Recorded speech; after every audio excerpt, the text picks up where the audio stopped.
The Pirate Journey of Arceus. This video is purely for entertainment and does not infringe on copyrights or laws. The rights to the novel and image belong to the original author. We do not claim ownership. Don't like waiting and want to listen to this fanfic in full now? Subscribe to our Patreon, where you'll find the best fanfics. Chapter 601, Magikarp and the Chef. At first, Zhao's camera was an antique. Zhao's environment determined that they could not replenish supplies at will, so many things would be repaired and used as long as they were still usable. The antique camera was not retired until Setsuna brought back a large number of foreign goods. Now it has been taken away by Tesoro and used as some decorations with a sense of age. The whole family took a brand new photo, and Perona and the bear also appeared in the photo as adopted daughters and adopted daughters' pets. The birth of two new lives brought a lot of joy, but after one night, except for Zorora and Setsuna who were still on vacation, the lives of others have returned to normal. The pirates of Onigashima took this opportunity to hold a series of banquets. The birthdays of the two children happened to be at the end of 1510. After that, Wano country began its annual New Year's festival. They took the opportunity of the banquet to revel for several days. Although the Kaido's childbirth has little to do with them, it does not affect their holding of banquets. This is the tradition of pirates. What to do if you are unhappy? Hold a banquet to adjust your mood. What to do if you are happy? Of course, you have to hold a banquet to celebrate. Many of the pirates who followed Kaido at first started families. Cilicia, Speed, and Mizuka were all second-generation pirates, but Zorora's offspring was the child of the first Kaido, which was of great significance to the Beast's pirates, and it symbolized future actions. Speaking of the future, at this time in the Sabaody archipelago, Rayleigh was looking at Shanks in front of him and sighing about the past. So many years have passed, and you have grown up, but your arm. Is there anything in the East China Sea that can threaten you? I bet it on the New World. At this time, Shanks lost his left arm, and the straw hat also disappeared. The King of the Coast has achieved his greatest achievement, killing the King of Bandits. On Onigashima, after the New Year celebration, after a few days of hangover, most people's lives returned to normal, and Onigashima continued to operate according to the established procedures. Shaina came to Arceus with a brand new report. Lord Holy Beast, this is the plan for the coming year. Tesoro plans to launch the entertainment ship this year and prepare for Yuta's world debut. He applied to name the ship Gilan Tesoro. Although it is a ship, the scale of the entertainment ship is no different from that of a city. As long as the plan goes smoothly, this ship will change the new world, or rather, the entertainment industry of the entire world. Have he cleared all his connections? Such a ship will touch the interests of many people. Without the endorsement of the Celestial Dragons, it may be sunk as soon as it is launched. He said there is no problem, and he is just waiting for the final completion. Let him be. It's just the name of a ship. Okay, I'll reply to him later. In addition, Manderfish said that Tiger wants to come to Ghost Island to pay homage to your grace. Normally, Manderfish would not use such words in his work log. He usually writes more directly, but this is Tiger's request. He is becoming more and more curious about what kind of place Ghost Island is, so he asked Manderfish to report and used such religious words to report. Let him come if he wants to. Let Misu prepare for the handover so that this believer won't be disappointed. Yes. As things were decided one by one, Shaina also went to arrange a new round of things for others. On the sea, a new round of pilgrimage activities was continuing. The Magikarp began their own parade again, and Nereus was among them. She spent a month mastering the ability of Autonomous Mega, and then went to other seas to continue her mission. Compared with the Grand Line, the area of the Four Seas is much larger, so she led her tribe into the Four Seas to continue searching for stone slabs, and only recently prepared to embark on the pilgrimage. Search the seabed, explore this area, and then we will return to the Holy Land. Nereus ordered the Gyarados behind him and began the last exploration in the near future. After a while, they embarked on the pilgrimage again without any harvest. This has become their biological instinct, and they will take such a trip, even if they don't gain anything. Nereus's strength will naturally not encounter any trouble, but some Magikarp are not so lucky. In the East China Sea, on a peculiarly shaped rocky island, a Magikarp was rolled onto a rock by the waves. The dry rock made it feel uncomfortable, and it jumped up and down on the spot. However, it tried several times, but failed to jump back into the sea. At this moment, a pair of skinny hands held it down. It looked like it had not eaten for a long time. "Stinky old man. There's a fish. I caught the fish." The boy seemed to see hope, but the person he caught lost interest after just one look. The two were Zeph and Sanji, who were trapped accidentally. After a year of adventure on the Grand Line, Zeph realized his weakness, and then luckily walked out of the Grand Line, and returned to the East China Sea. Sanji Germa left the Vinsmoke family during the battle, and then came to the passenger ship Orbit as an apprentice chef. When Zeph led the chef pirate group to rob the Orbit, a storm occurred, and Sanji was swept into the sea. Because the ideal of finding all blue moved Zeph, who had the same dream, he chose to rescue Sanji, and then the two were trapped on the island. Even if Zeph gave all the food to Sanji, they would have run out of food early. The only good news was that there was fresh water accumulated during the rain on the island, so that they would not die of thirst. On the 70th day of being trapped on the island, he discovered the truth, that Zeph had left all the food for him. The big bag of things beside him was just inedible treasure. From this moment on, he changed his view of Zeph. Seeing the Magikarp jumping up at this time, he seemed to see a life-saving straw.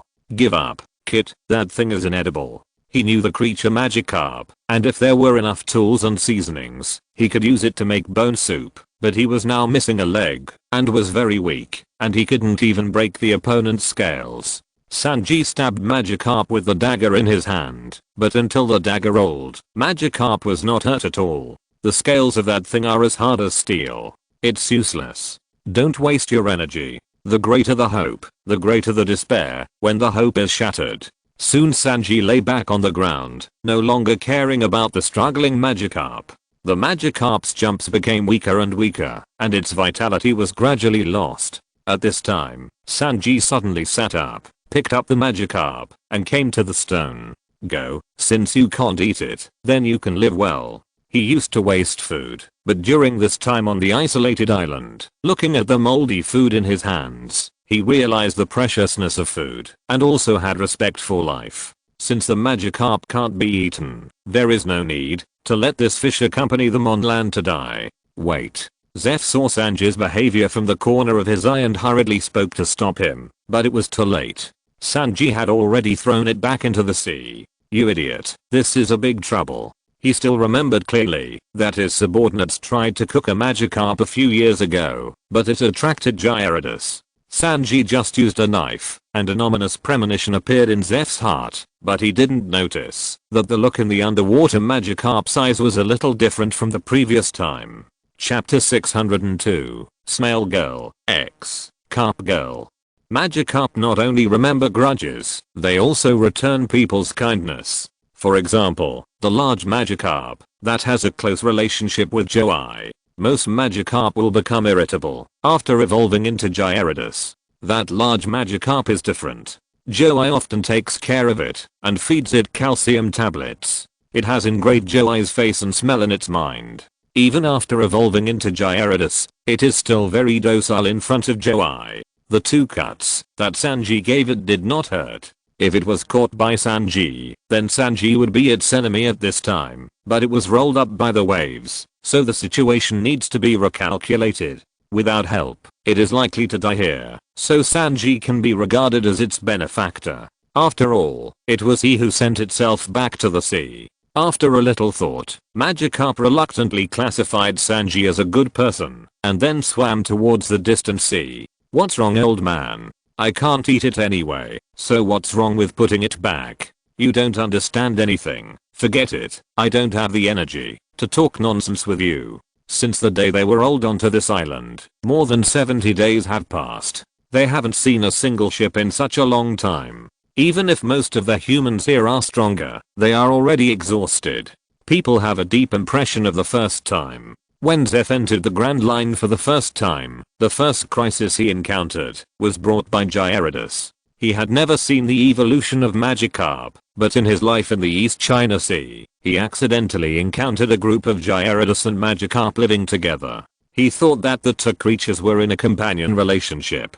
Magikarp might be a hygienist who cleaned the scales for Gyarados, while Gyarados protected their safety. Then Zeph stopped talking and continued to sit blankly by the rock, looking at the coastline in the distance. Sanji didn't take Zeph's nonsense to heart. They didn't waste too much energy. The island returned to silence. Apart from the sound of waves hitting rocks, there was only a faint breathing sound on the island. A few days later, Zeph, who had lost a foot and had not eaten a grain of rice, was almost in a coma. During this time, he also talked to Sanji about finding all blue and the ideal of opening a restaurant on the sea. But these are now just bubbles, and no ship can be seen on the sea. This is the East China Sea. It is not a great route that must be navigated according to the record pointer. Captains who often go to sea have their own nautical charts in their hands, which mark some unknown supply locations and routes. This is the basis for their survival on the sea. Through these secrets, they can gain greater advantages in navigation. In addition, dangerous waters are also marked on it. The biggest change in the sea today is the addition of the Gyarados race, which is naturally classified as dangerous creatures. This island is already isolated and remote, with no valuable supplies on it, and Gyarados living on the periphery, which means that there will be almost no ships coming here. For several days, the trouble that Zeph had mentioned did not come. They were still accompanied by loneliness and despair. But at noon that day, a shadow suddenly appeared under the sea, as if something was wandering in groups. The shadow was like an arrow, gradually approaching here. Stinky old man, don't sleep, something is coming. Is it a ship? No, it's coming from underwater. Then let it go, just leave it to fate. Hearing that it was not a ship, Zeph lost interest. The technology of submarines has never been popularized, and this place has long been beyond the influence of the Sabaody archipelago. It is highly likely that it is not a good thing to come from underwater. The shadow was very fast. It was already near the island while talking. A lot of water suddenly splashed, and then a female giant appeared in Sanji's eyes. Is it this human kid? The only giant swimming in the sea in this sea is Nereus. Since she was crowned as queen, she is no longer the leader of a certain group, but the queen of all Gyarados in the entire sea. Even Gyarados is under her command, and Magikarp is no exception. The Magikarp just met Nereus while looking for its tribe. It was originally looking for its own tribe. Magikarp live in groups in most cases, but due to various unexpected factors, such as ocean currents, storms, attacks by sea kings and sea beasts, they may also be separated from their own tribe. According to the living habits of Magikarp, they will integrate into the tribe closest to them and become a new member. This Magikarp is very lucky and happened to meet the pilgrimage team led by Nereus. It is just a weak Magikarp. Even if it wants to help others, it is powerless. It can only seek help from the tribe. The tribes of Magikarp also have different personalities. Some are very docile, while others are more irritable. The leader of a tribe may not help humans who have nothing to do with them. Nereus is different. She has the idea of getting along well with humans and other places. Her tribe cannot go ashore. Although land is not her search range, she has her own ideas, such as helping some people and then asking them to do something. When she was not an enemy, she was very friendly to humans. After hearing what Magikarp said, she chose to pass by here once. So big looking at the female giant in front of him, Sanji seemed to be attracted by something, but soon a big fish was thrown up, and then a flame came out of Nereus' mouth, roasting the fish in an instant. Then Nereus held up a palm of seawater with one hand, and the Magikarp was jumping up and down in her palm, waving its fins at Sanji. Human, you saved it, and I will save you in return. Eat it, I will take you two to a safe place. The fire-breathing giant that appeared in the sea, even if she was very beautiful, would usually scare people half to death. But neither Sanji nor Zeph cared about it. Their eyes were attracted by the food. Nereus's barbecue level was very poor. The outside was mushy and the inside was raw. No scales were removed, and no internal organs were removed, and the blood was directly roasted inside. The fishy smell was perfectly preserved. Ordinary people would find it hard to swallow, but for Sanji and Zeph, it was the most delicious fish they had ever eaten in their lives. As long as it was food, they would not refuse it. Fortunately, the people here have different constitutions, otherwise this meal would have sent them both away. Overeating after long-term hunger is not a good thing. Chapter 600 Minor revision about Sanji wasting food. Chapter 603 The prototype of the Pan-Eastern Sea Carp King Protection Association, Quinner's bait. The unscientific nature of the world began to manifest. This is a world where you can recover your lost teeth by drinking milk. Two skinny people ate the fish cleanly. Even the crispy scales were chewed and eaten. Except for the hard bones, the fish left no trace. The two round bellies indicated that they had survived. The next moment, Nereus's big hand held Sanji and Zeph in his hand and swam them to a safe distance. Zeph's big bag of treasure was also taken away. With Zeph's physical strength, he tried to take Sanji to save himself at first, but he couldn't tell the direction in the sea. He didn't know where there were islands. Once he swam in the wrong direction, it would be a disaster. Not to mention the terrifying sea beasts in the deep sea. He was no match for those sea monsters without a leg, so he chose to wait for rescue. The danger that Zeph had to worry about was not a problem for Nereus at all. Only super large sea kings were qualified to touch her. In the waters of the East China Sea, she was the real overlord. Her finger slightly bent to become a windshield, and then took them to another island in a day. This island has plenty of water and food, and human ships often pass by for supplies. You will be rescued here. Nereus put them on the shore, and then drew a slate-shaped pattern on the beach. This shape of natural stone is what I need. If you find it, you can get a lot of wealth, and even most of your wishes will be fulfilled. If you are interested, take good care of it, and we will meet naturally in time. Nereus left the Magikarp on the beach, and retreated to the deep sea. The pilgrimage team was also in danger. 2 weak individuals will be left in the 4 seas. This Magikarp was judged by Nereus to be unsuitable for entering the Grand Line, so it was given such a task. She did not leave immediately, but observed the situation here in the deep sea. After seeing Sanji and Magikarp communicated in a friendly manner, she left here again. While Sanji was interacting with Magikarp with his fingers, he said to Zeph behind him, "Stinky old man, is this the trouble you mentioned? Isn't this a lucky star? You are really lucky, but no matter what, you are saved." He even saw the sails approaching in the distance. Nereus was not lying. But stinky old man, is that beautiful big sister the legendary mermaid? In addition to Ryuju, even Sanji's brothers who theoretically have no feelings have a strong interest in beautiful women. This may be something passed down from the Vinsmoke family. Strange lifesavers and beautiful women. Putting these two together, Sanji may have a deeper impression of the latter. Who knows, maybe she is not even a human. This sea is much more mysterious than you think. Boy, my feet are gone. From now on, I can no longer continue to look for all blue. This dream will be inherited by you. Yeah. He called Zeph a stinky old man, but for him, Zeph, who gave him all the food, was much more important than his biological father. After that, based on the treasures that Zipu had kept, they set up a sea restaurant in the East China Sea and recruited a large number of thorny chefs. Magikarp has been following them, and Zipu has changed his view of Magikarp.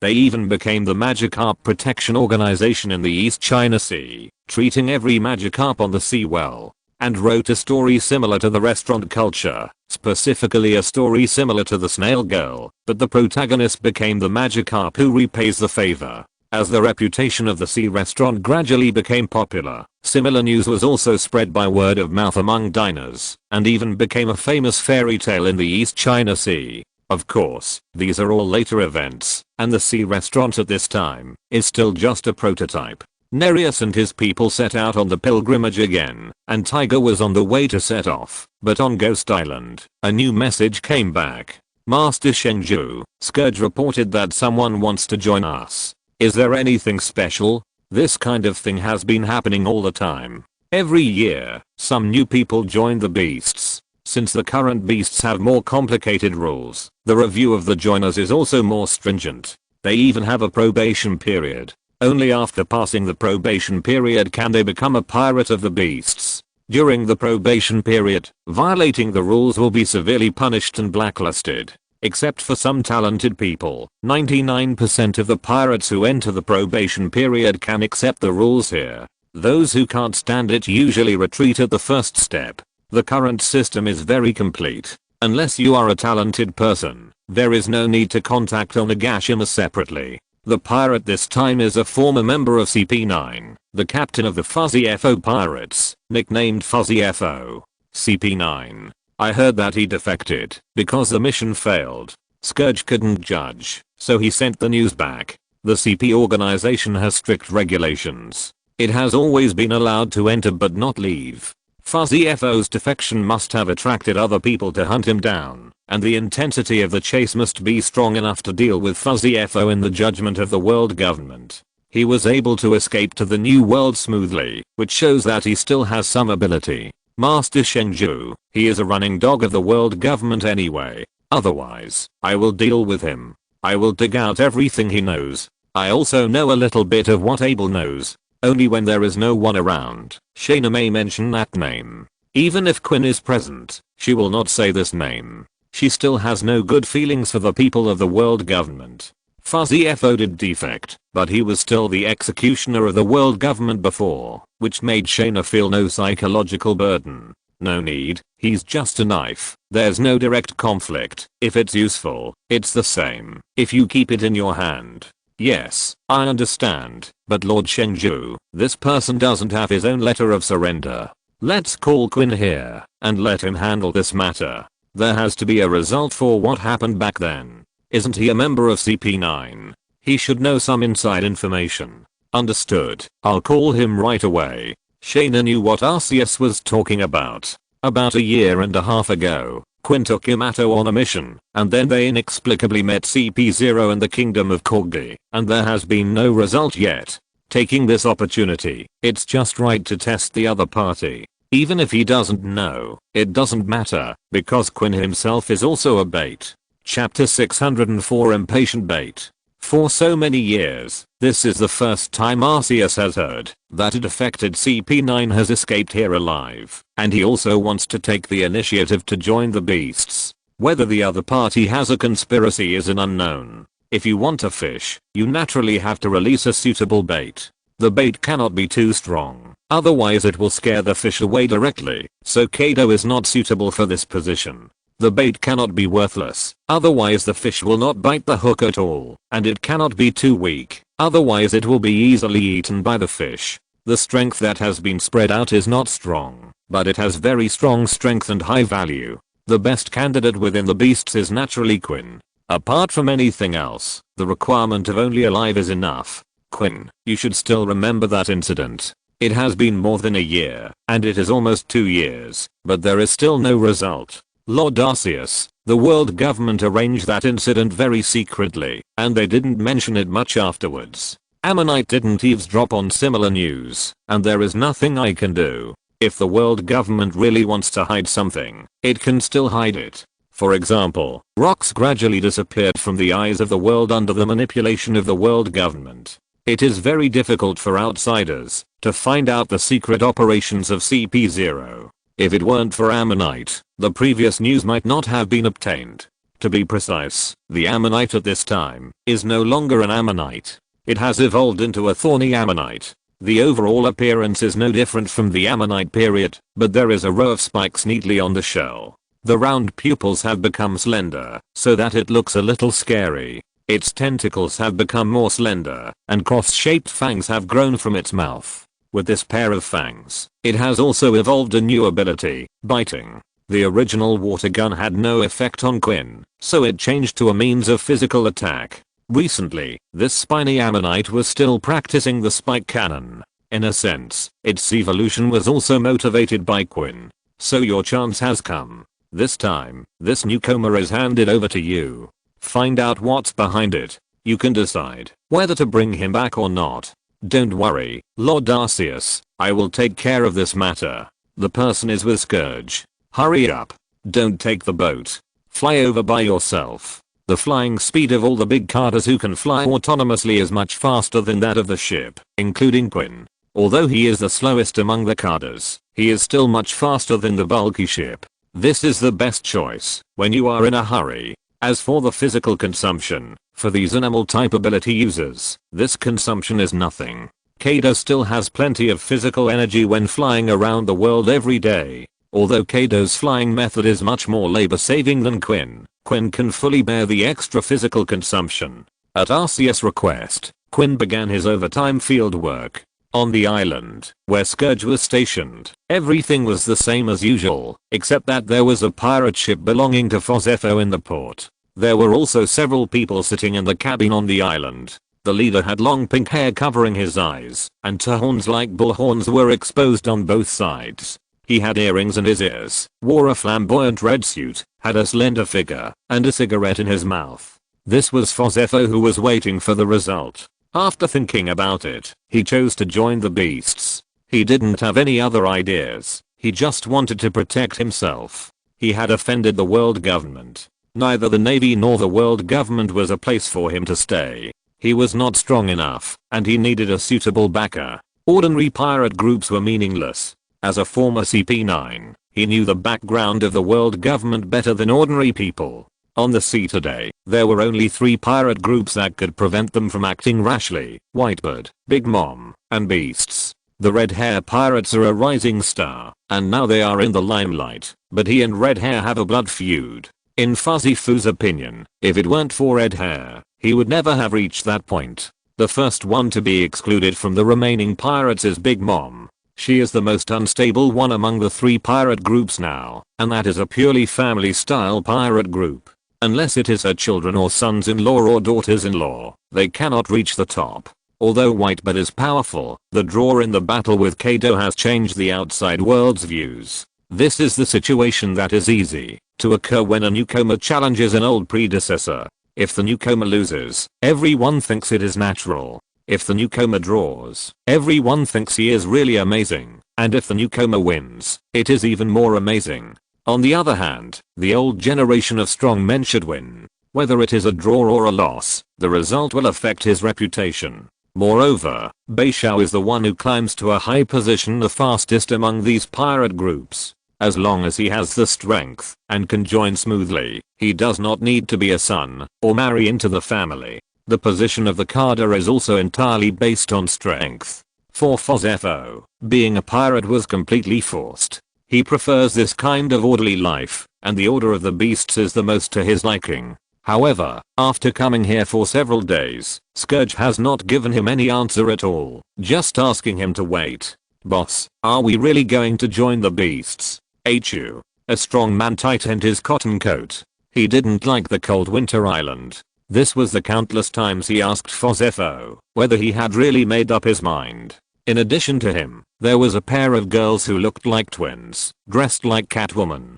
They were cats under Fozefo, and Kadas of the Fozefo pirates. That's right, it's been several days, and they haven't given any answer at all. Wait, whether it's the dangerous new world or those guys, we need a backer. At this time, the door of the cabin was opened, and Scourge walked in against the cold wind and snow. Come with me, Lord Quinn wants to see you, and only you. Pointing at Fozef, Scourge turned around and left, and Fozef also got up and followed him. Quinn was regarded as the third in command of the Beast's pirates in the intelligence investigation. Hearing that the person coming was Quinn, Fozef had a feeling of being valued. But as soon as he saw the other party, he felt a very impatient look. Quinn was not as friendly as he imagined. So you want to join us, right? Then let me ask you, where is your letter of allegiance? Quinn's tone was not friendly. Facing this guy who made him work overtime and fly for several days, he was restrained by not swearing. Letter of allegiance? Why? You don't even understand this little rule. Pirates don't join empty-handed. Note, Fozef has horns. See page 10 of chapter 1054 for details. There is a picture of him without a helmet. Chapter 605, Pilgrim Tiger. What Quinn said is indeed a rule, but it is not a rule for all pirates. Ordinary pirates forming alliances, or pirates with some friendships choosing to join each other, naturally do not need a letter of allegiance, but for someone like Fozefo who took the initiative to join a large pirate group, it is unreasonable not to have a suitable letter of allegiance. If he was just a newcomer with good strength, the result would naturally not be so troublesome, but his previous identity was a formal member of CP9, and such a person must prove whether he really cut off his relationship with the world government.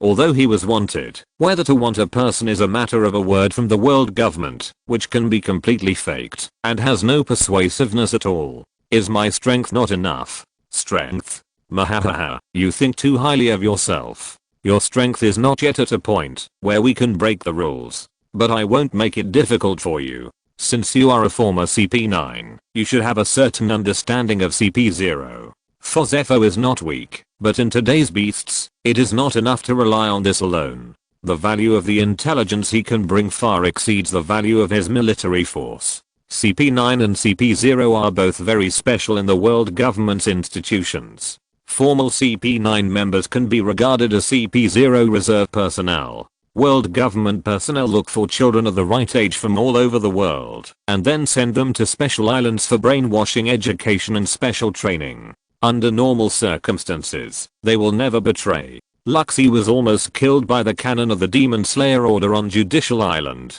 He was also hunted down afterwards, but in the end he returned to the world government and became CP0, becoming a running dog of the Celestial Dragons again. Fozef can be said to be an exception.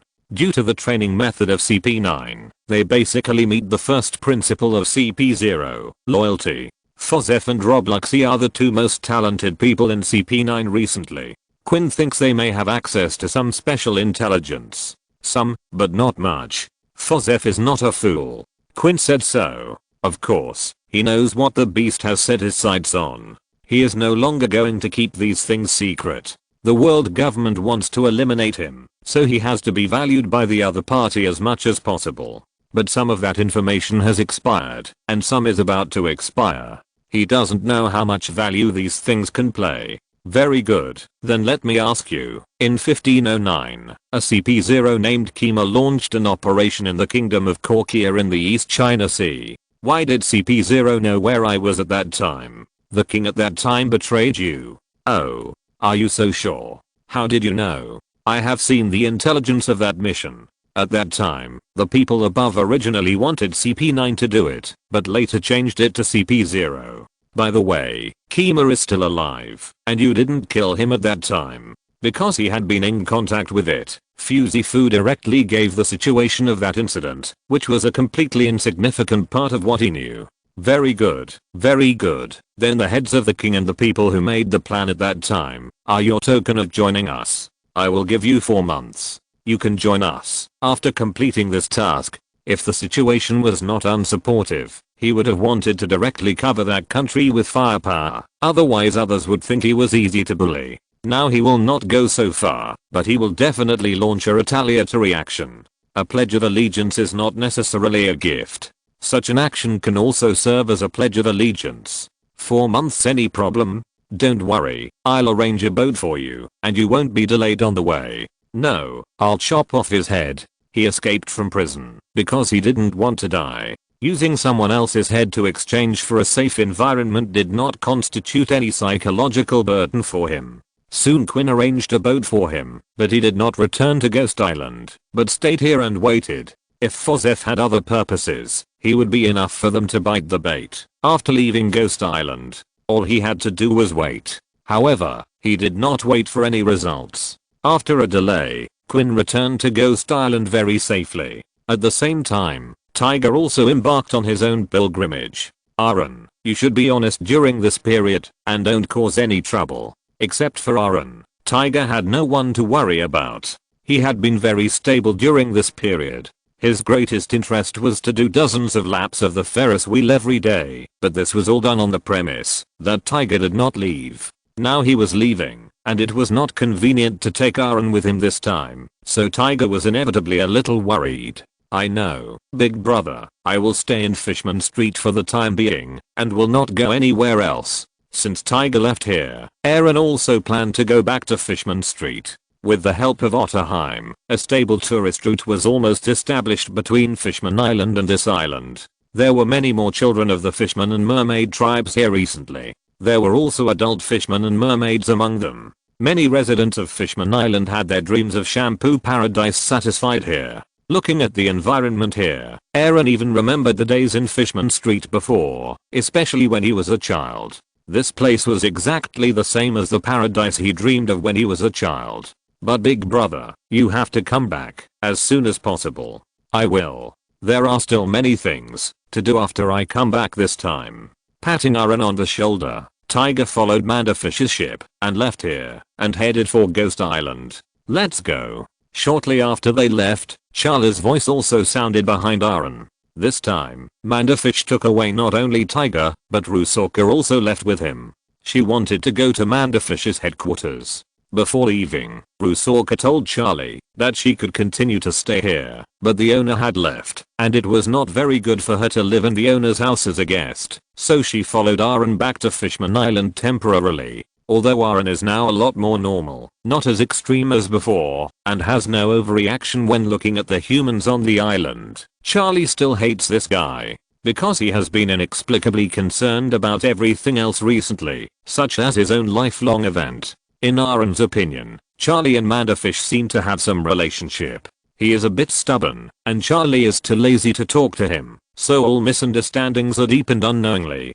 Tiger didn't say much along the way, and spent most of the time flipping through the teachings of the Arceus cult that Mandafish found for him.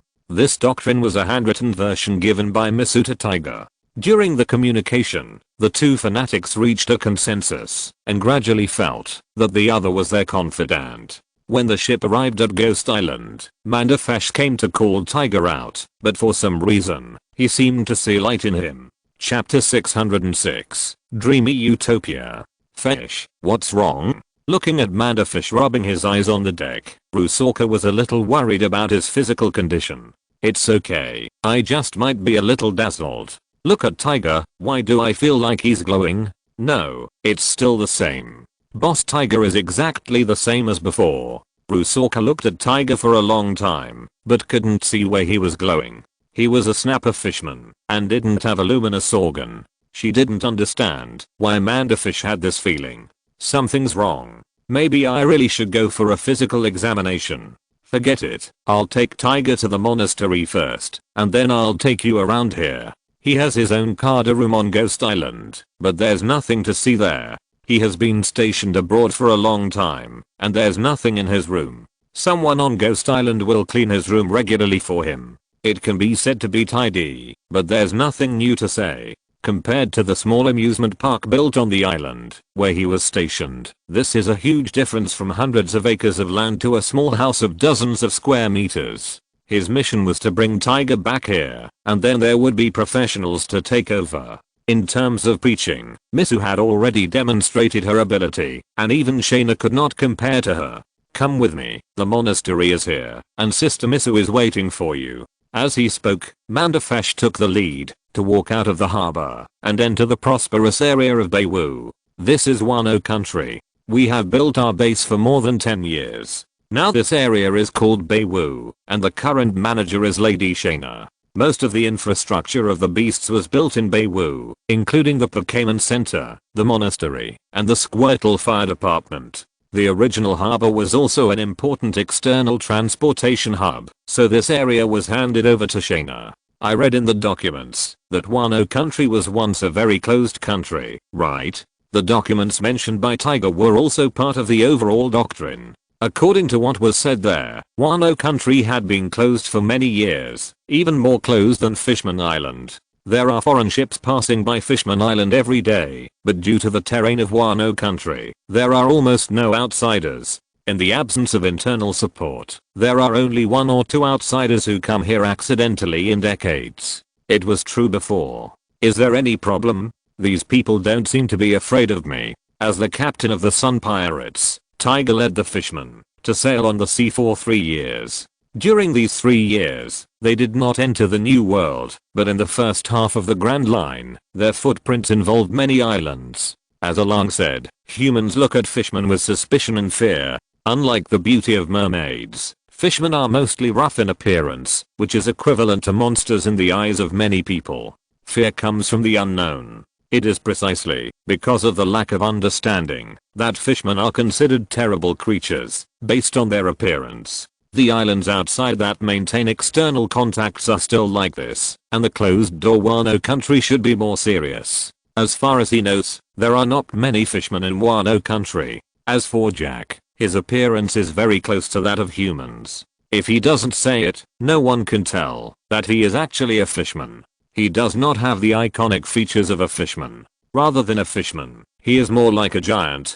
This is also the central economic zone of Beiwu, with a large flow of people, and most of them are local people from Wano country. This can be seen from the clothes. A small number of young people have changed, but most adults are still wearing traditional Wano country costumes. There are even children playing around him, but the adults are not in a hurry to pull them away. Even when he said goodbye to Curler on Foreshot Island, he could see fear in the eyes of other villagers, but not here.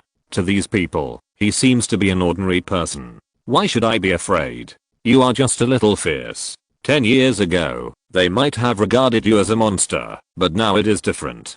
There are many people here who are more like monsters than you. No, it should be said that they are monsters. The previous Wano country was indeed xenophobic. Komatsu, Cat VIP, and Inarashi were almost burned to death as monsters. Before Komatsu's mother died, she asked Komatsu to call herself a Kappa.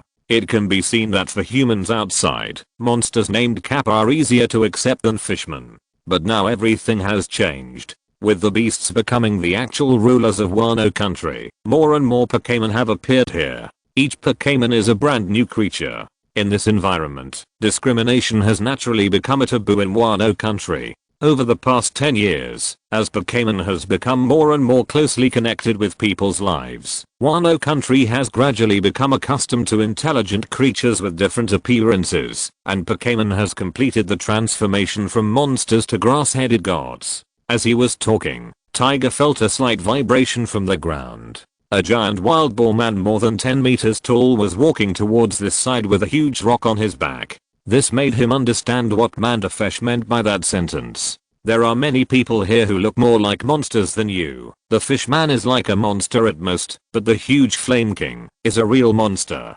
However, those people did not flee in all directions. They were still waving at the Flame King, and even shouting Lord Mountain God. You can call him King Yanwu. He used to be a huge wild boar, but later Lord Arceus transformed him. It looks like that bridge needs to be repaired again. That's great. This should be what Princess Otterheim wants to see the most. There is no discrimination. People of all races can walk freely on the streets and bask in the sun. He seems to have seen a country that only exists in Otterheim's ideal. Then I don't know. Wano country is very big. You can slowly side that time. Come with me first. Sister Misu has been waiting for you for a long time. He didn't mind being a tour guide for his wife, but he didn't want to take Tiger with him all the time. Now he still communicated normally. When he thought about those religious issues, he would have a headache, so he walked directly to the direction of the monastery. In the monastery, Misu was cleaning the monastery with the children of the monastery. There was no tuition fee here, and they also paid for food, accommodation and teaching tasks. It's just that everyone who studies here has to work to the best of their ability. Even Lamy is no exception. This is to train them in advance, and let them understand that there is no free lunch in the world. But everything the monastery provides is of the highest quality, and is on the same level as the military supplies provided to the flower capital. Even ordinary people in Wano country want to send their children here, but they don't want them here. This can be seen as the Noble Academy of the Beasts, which only adopts orphans and the children of the Beasts members. If you're listening to this novel on a channel other than Fanfic World, it means they downloaded and uploaded it without effort. We cordially invite you to visit our channel, Mundo Fanfic Novelos. There you'll find the original version of this story, and you can explore many other novels of various genres. We're waiting for you to immerse yourself in a world of incredible novels. Chapter 607, Fanatics and Fanatic Nun. At this time, Lamy was cleaning the handrail outside the door. Her way of cleaning here was also very special. She did not use any cleaning tools, but just put her hands on it. Then her hands wrapped around the things she wanted to clean as if they melted. As the colorful mud slid over it, the handrail had become brand new. The ability of Alola Mud was used by her in this place. After Mandafesh's ability, he can breathe underwater, and after Lami's ability, he will gain the ability to feed on dust and toxic substances. The dust and germs on the handrails have become her snacks, and this ability also has the function of disinfection. There are hundreds of kinds of bacteria, toxins and other deadly substances mixed in the body of Alola Mud. These things are harmless when they are in the body of Mud, but when they leave the control of Mud, they will become deadly. But when Lami uses her ability, these things are always under her control. In the case of fighting poison with poison, she can neutralize these things and turn them into disinfectant. Poisoners and doctors are interchangeable in many cases, and the same is true for Lami's ability at this time. Of course, her cleaning behavior can also become poisoning behavior under conscious manipulation. As for why she knows these things, she doesn't know. She feels that someone seemed to have taught her before, so she knows some medical knowledge, but she can't remember other things. Little Lami, where is Sister Misu? Uncle Manfish? The nun is inside, and she is leading everyone to clean up the monastery. Then I will leave the guests to you. I have some private things to do. Looking at Lami at the door, Manfish left Tiger here, and then took Rusalka away. He planned to take Rusalka to the hot springs first. Come with me, Red Uncle. Lami took Tiger's hand and walked into the monastery. Tiger didn't care about the title of Red Uncle. Even though he had seen the difference in Wano country, Lami was the first human child who dared to take his hand. At first, Kurla was as dull as a puppet and could not be regarded as a normal reference situation at all. After walking through the wall, Tiger realized that he had underestimated the scale of the monastery. In addition to the slightly magnificent church in the middle, there were many buildings whose significance he did not know. Over there is the dormitory, where everyone sleeps at night. Over there is the school. Over here is the small canteen. In front is the place for worship. The nuns are there. Come with me. While introducing the surrounding environment to Tiger, Lami called out to Misu. Sister Misu. Sister Misu.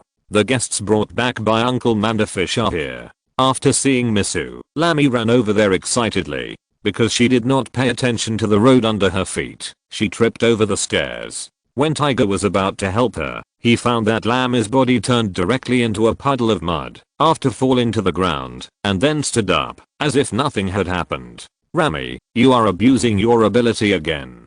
But isn't ability meant to be used in life? Only in this way can you better exercise your ability and fight for the Lord. Have you finished today's work? Yes, I have disinfected all the handrails.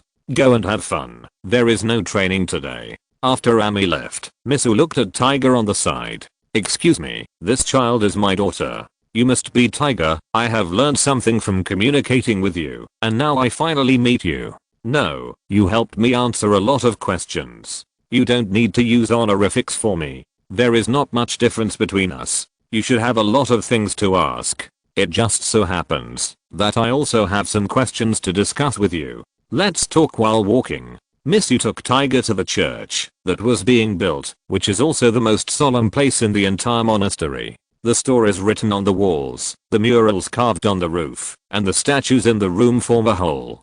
People who walk in here seem to have entered the long river of history and witnessed those things happening. Sister Misu, I'm sorry to say that you and the girl just now look nothing alike. That's another story. That child is not my biological daughter. She just had some accidents. If you are familiar with the doctrine, you should know about Frevens. We are all survivors there.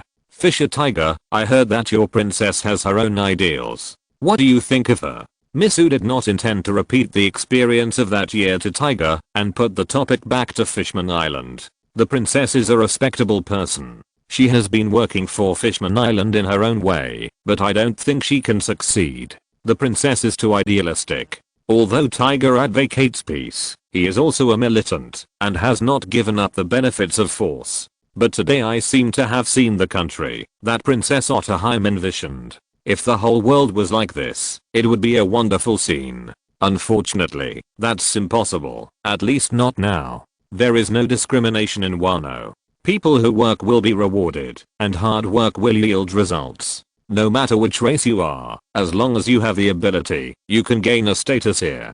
Do you know why? Why? Because of military force. Because the Lord and the Lord's agents have the world's top military force, and their military force allows them to implement their own order here. When the topic turned to Arceus, Misu's tone was a little admiring, and then, based on the story described on the mural, she told Tiger about her own changes. A few years ago, I hadn't found the Lord yet. At that time, I believed that, as long as we prayed, someone would bless us. As long as there was hope for the future would be promising. But later I found out that I was wrong. Later that day, on that dark day, I saw the real dawn. Frevens is a tragedy caused by interests. Today's world government does not protect the citizens of Frevens. Everyone is a victim of their interests. They can do this because their own military force has reached its peak. They can block all news and let the truth of Platinum lead be buried by history.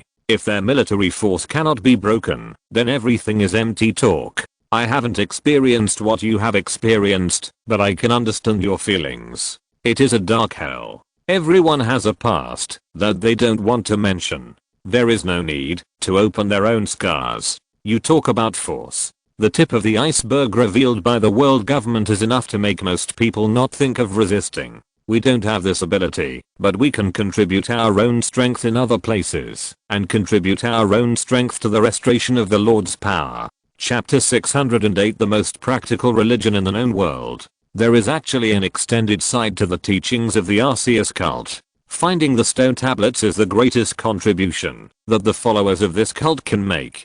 Hundreds of years ago, the Lord appeared here, but someone made the Lord lose his power. Until now, the Lord's power has not been fully restored. We are not the opponent of the world government. Our power is insignificant, but as long as the Lord's power is restored, he will be the strongest existence in the world, and what we have to do is to contribute our own efforts to this matter. At this time, Misu came to a mural with stone tablets carved on it. This is what the Lord needs. They may be in any corner of the world.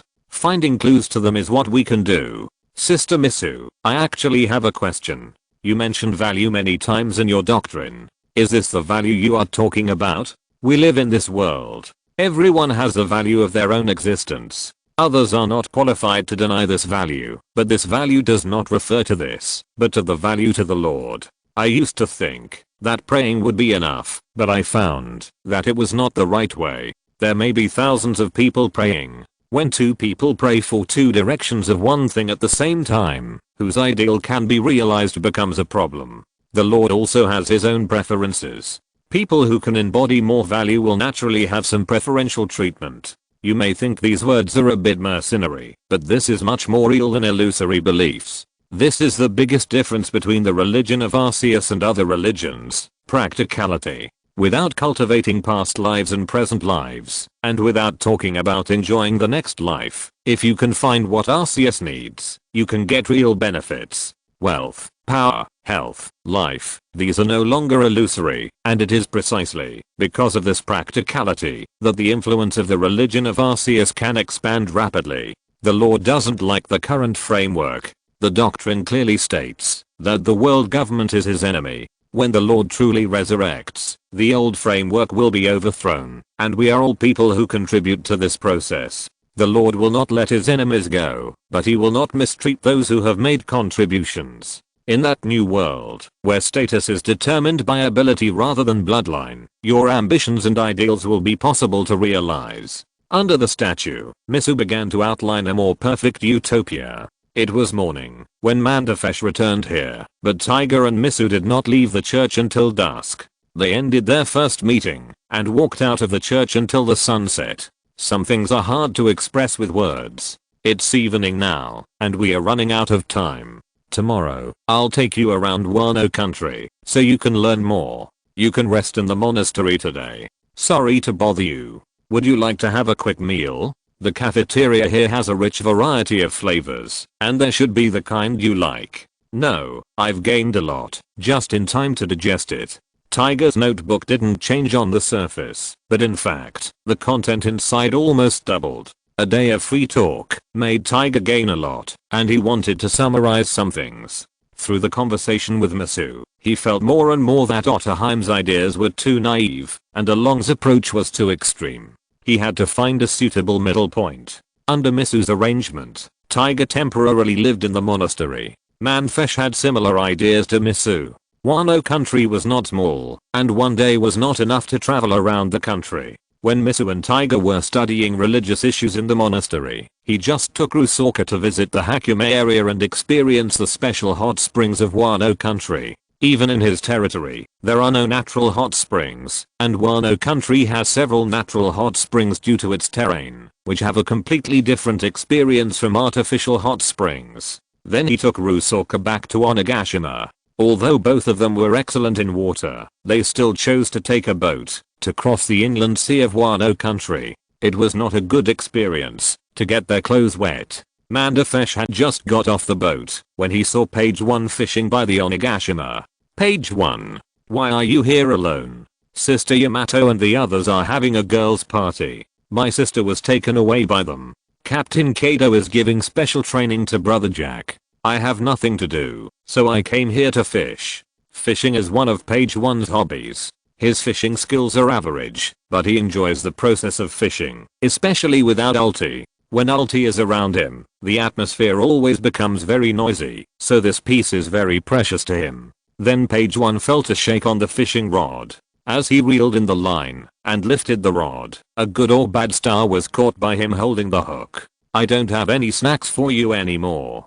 Don't grab my hook casually. Looking at the good and bad star on the hook, Page 1 skillfully put it back into the sea. This was not the first time today. Then he skillfully put the good and bad star back. Looking at the empty bucket in the setting sun, he simply put away the fishing rod and ended today's fishing activities. Following Manderfish, they went to the cafeteria, where they also met Jack, who had finished the special training. Brother Manderfish, did you finally bring your sister-in-law back here? Jack would also pass by Manderfish's island when he was on a mission. He was not unfamiliar with Rusoka. He knew about Rusoka when he was on Fishman Island, but this was the first time he saw Rusoka on Ghost Island. Yes, bring her back to see her. By the way, Jack, we may have a wedding on Fishman Island this year. Remember to come. If you are free, I will definitely go. Then Jack took Page 1 away from here, leaving them more private space, and Shaina was also asking some questions in Arceus' office. Lord Holy Beast, do you need to make special arrangements for tomorrow? No need, just let it go. Let him see what it is like here, even the dark side. Yes, I understand. In the early morning, Misu brought Tiger to the back door of the monastery. A special means of transportation had been prepared. It looked like an ordinary frame, but the creatures pulling the cart were 2 wild boars. There was also a flag with the word Queen on it. Wano country is not small in size, and it would be much more convenient to have a means of transportation. This is something from Lord Queen, but he is not in Wano country now, so I borrowed it from him. Tiger's height is also over 5 meters. Although he has not reached the level of a little giant, the means of transportation used by people of regular stature like Misu are not suitable for Tiger. Misu went to borrow such a thing last night. It was gone in the early morning of this morning, and something was delayed. Chapter 609, Misunderstanding between Unicorn and Tiger. Sir Tiger, you should be able to drive, right? Pointing to the reins on the frame, Misu asked Tiger tentatively. When Quinn traveled, his younger brother was responsible for driving, but Misu only borrowed the car. After they returned the car, he let Quinn's younger brother leave. This was a private communication between the Nan and the believers. It was ideal if no one else intervened. This frame was built according to Quinn's body shape, which was 1 size larger for Tiger. It would be very difficult for Misu to operate it. I have no problem. I have experience in traveling before. It should be similar to a carriage. This trip was a real trip. He was indeed captured and made a slave by the celestial dragons, but before that he also had free time. As an explorer, he actually had quite a few skills. That's good. Let's go. Sister, aren't you coming up? No, I have my own partner. Look, it's already here. In terms of Tiger's physical fitness, he needs a means of transportation to travel all over Wano country, and Misu is no exception. As the only professional Nan at present, her means of transportation is also very special. Is this a unicorn? In Tiger's eyes, a pale yellow unicorn walked out of the monastery. Overall, it looked like an ordinary horse, but it had a blazing mane of flames from the top of its head along its spine to its tail, and a very conspicuous horn on its head. Unlike regional fairy tales like Rolando, there are legends about unicorns in the Four Seas and the Grand Line, and even Fishman Island has heard of this land creature. Horses with horns can still be seen on some islands. The wonderful sea has bred all kinds of strange species, but the flame burning on the horse's back has entered the category of real fantasy creatures. The flaming horse, a creature created by the power of the Lord, usually lives in the monastery, and the children like it very much. Misu gently stroked the flaming horse's mane, and the flaming horse also lay down in front of her, and stood up again after Misu sat sideways on its back. Is this fire fake? Misu directly pressed down the mane on the back of the flaming horse. It looked completely different from the invisible flame. Out of curiosity, Tiger's hand touched it directly, and then a burning sensation came from the palm of his hand. The flames would not scare him, but the heat from the palm of his hand had already shown one thing, that it was really a flame. But Misu, who was countless times weaker than him, sat on the back of the flaming horse, as if nothing had happened. Don't be like this. Sir Tiger is also a believer of the Lord. It was just an unintentional remark. Sigh. The flame on the back of the flaming horse is not a pure flame, but a mane of the nature of flame. For those it recognizes, it is just an ordinary mane. Not only does it not hurt, but it can also serve as a cushion when sitting on it. For those it does not recognize, the mane is a real flame, and ordinary contact can cause burns. It does not like the word fake in Tiger's words, so it will teach Tiger a little lesson. Okay, Mr. Tiger, you can touch it now. It won't burn you this time. At Misu's signal, Tiger put his hand on it again. This time, there was no stinging feeling of burning flames, but only warm mane. It's really a magical creature. The characteristics of the flaming horse made him sigh at the magic of the world. He might have been puzzled by it before, but Misu's communication made him admire that great power more and more. As long as it was related to that person, no matter what happened, it was acceptable to him. Then a horse and a cart embarked on their own journey. Starting from Baywu, Misu took Tiger to travel around the country of Wano in a counterclockwise manner. Squirtle in daily training in the fire brigade, Jigglypuff holding a syringe to give injections to patients, Almost Doll to inquire about people's physical conditions, and Flower Therapy Ring with a wreath to comfort people's hearts. The big coal cart walked on the snow behind Ling Hao to transport coal. The shuttlecock Cotton floated in the sky with the wind, and the wind fairy hid in the cuffs and played with people. The electric dragon led the Melly sheep through the grassland. The hair of the passing herdsman changed into strange shapes due to the static electricity. There were also newcomers who were numbed by the wool of the Melly sheep because of curiosity. They were sent to rest amid the laughter of the crowd. The Quintero tribe ran on the grass, and the big milk can was leisurely basking in the sun on the grass. The huge Stanabata blue bat in the sky carried the crowd to the ground.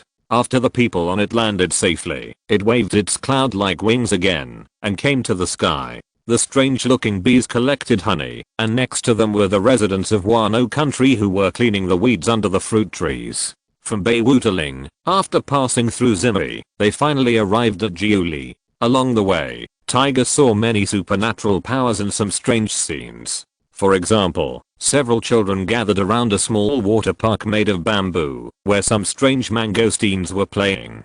After a while, the mangosteens were taken away by a seemingly strange girl, and people took away the remaining water. Mangosteen is naturally a sweet bamboo, and the strange girl is the evolved sweet cold queen. This is the harmonious coexistence of Pokemon and humans, a country imagined by Otterheim. It's great. This is a country ruled by the Lord, and it is also our goal to spread the glory of the Lord to every corner of the sea. It would be great if all places were like this. I didn't see any discrimination against other races along the way. I didn't see any poor people. Even pets have their own clothes to wear. Not everything is so beautiful. Next we are going to see pets. Yes, aren't those cute kittens and puppies? Misu felt that she heard some strange words. She looked around and didn't see the so-called pets at all until several other figures appeared in her sight. Sir Tiger, that's not a pet. Your words are very offensive. I, a scum in the sea, shouldn't appear on land. I should bury myself in the mud on the seabed. Obviously, she was too late to say it. At this time, Tiger looked decadent, looking at the soil under his feet with a lost look, and he had squatted down to dig a hole. 2 negative ghosts floated behind him, making faces at Tiger. Really? Who are you calling a pet? Show some respect to other people's brothers and sisters. Perona floated in front of Tiger in spirit form, pointing at him. The cat and dog that Tiger mistook for pets, to be precise, the wolf and cat, were actually Setsuna and Zerora's 2 children. Perona was just playing with them. Name collection for Setsuna's 2 children, brother and sister. I really don't know how to name them, so I'll use them as appropriate. Can you help me? Chapter 610 Fishman Priest, Yamato Ship. The difference between the fur tribe and humans is huge. After the full moon, the 2 children showed their lively and active side. Moreover, their physical strength is much more abundant than that of human cubs. This is also related to the blessing of Arceus. Moreover, the growth period of the fur tribe is shorter than that of humans. It is also the tradition of the fur tribe to start free range after the full moon. All the fur tribes born in Zou have been playing in the forest of Zou since they were very young. Their bodies will be exercised and gradually grow up during the play. This is why the fur tribe of Zou has always been a fighting race. Moreover, in the view of the fur tribe, although children are precious, they don't need to be taken care of so carefully after the full moon. This is why Setsuna can let Perona take care of the children with confidence. In addition to her, the 2 children are also surrounded by the bear and Bepo. Bepo's actual combat power can be ignored at present, but not many people can withstand the combination of the passive ghost and the bear. This is equivalent to taking the full force of the bear without any defense. This is the base camp of all beasts, with a very high safety factor. This configuration is already careful enough. Zerora originally thought that he should be more careful, but Hatch and Ling both told him to relax, and said that Setsuna and Wanda were raised this way. With his father-in-law, mother-in-law, wife, and sister-in-law all agreeing, Zerora followed their arrangements. The fur tribe originally had the appearance of an orc. If the fur tribe, which was just a few months old, was not careful, it would have the same misunderstanding as Tiger. Even though Perona knew that he didn't mean it, it still sounded very unhappy, so she used the negative ghost. Either the domineering power is strong enough to resist the influence of the negative ghost, or there are other bug level abilities to target the negative ghost, or it is very negative itself. Otherwise there is no way to deal with the negative ghost.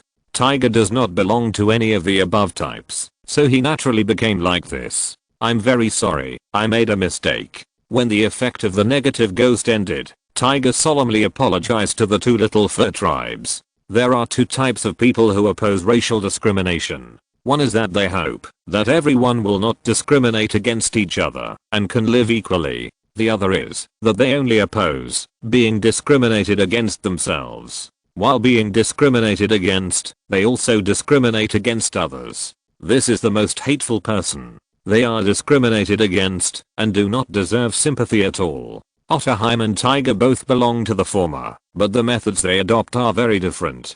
Arlong is wandering on the edge. Most of the time, he is in the latter area, and in rare cases in the former, but now Tiger is still alive, which can be regarded as forcibly pulling Arlong back, allowing him to make a great change. Because he knows the pain of the fish people being discriminated against, Tiger knows that his words are similar to insulting words. Seeing his sincere attitude, Perona doesn't care about anything, so she lets the bear where her brother and sister leave here. Are they orcs? The fur tribe living on the back of the Zou giant elephant is very similar to your fish people in some places, but you are marine creatures, and they are mammals. The parents of the 2 little guys are the kings of the fur tribe, and the girl is Perona, a human girl adopted by the fur tribe. You can also see that the ideal of coexistence has long been realized here. These are the most beautiful sights. Next, we will go to see the evil behind the beauty. Then Misu and Tiger left Julie and went to the last outer rabbit bowl area, which not only has a weapons factory, but also the largest prison in Wano country too and quarry. Most of the people here are pirates who have challenged the beasts and lost, and some criminals. Depending on the mistakes they made, they have to pay for their sins through different labors and use their physical strength to make up for their past mistakes. Everything here is not obtained through prayer, but established through force.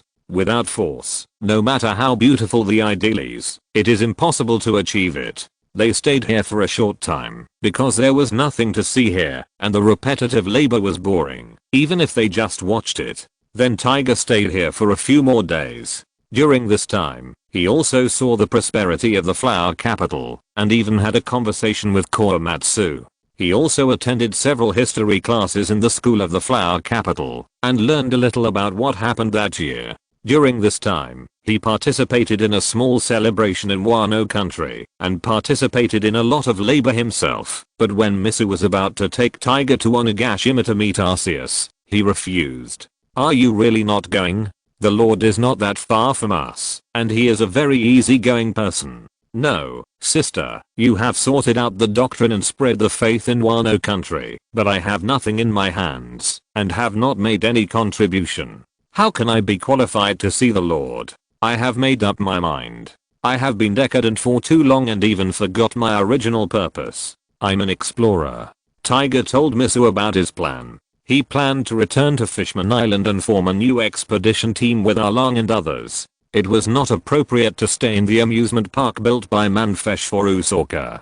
Like the Narc's expedition team that was adventuring outside, he planned to join the team looking for the stone tablet. As a fishman, he had more advantages. At the same time, he also wanted to go back to Fishman Island to spread these ideas and contribute his own strength to the ideal future. He himself was also a man of action. After having his own goals, he did not even wait for Manfesh, but followed the merchant ship of the beasts to Shampoo and left here.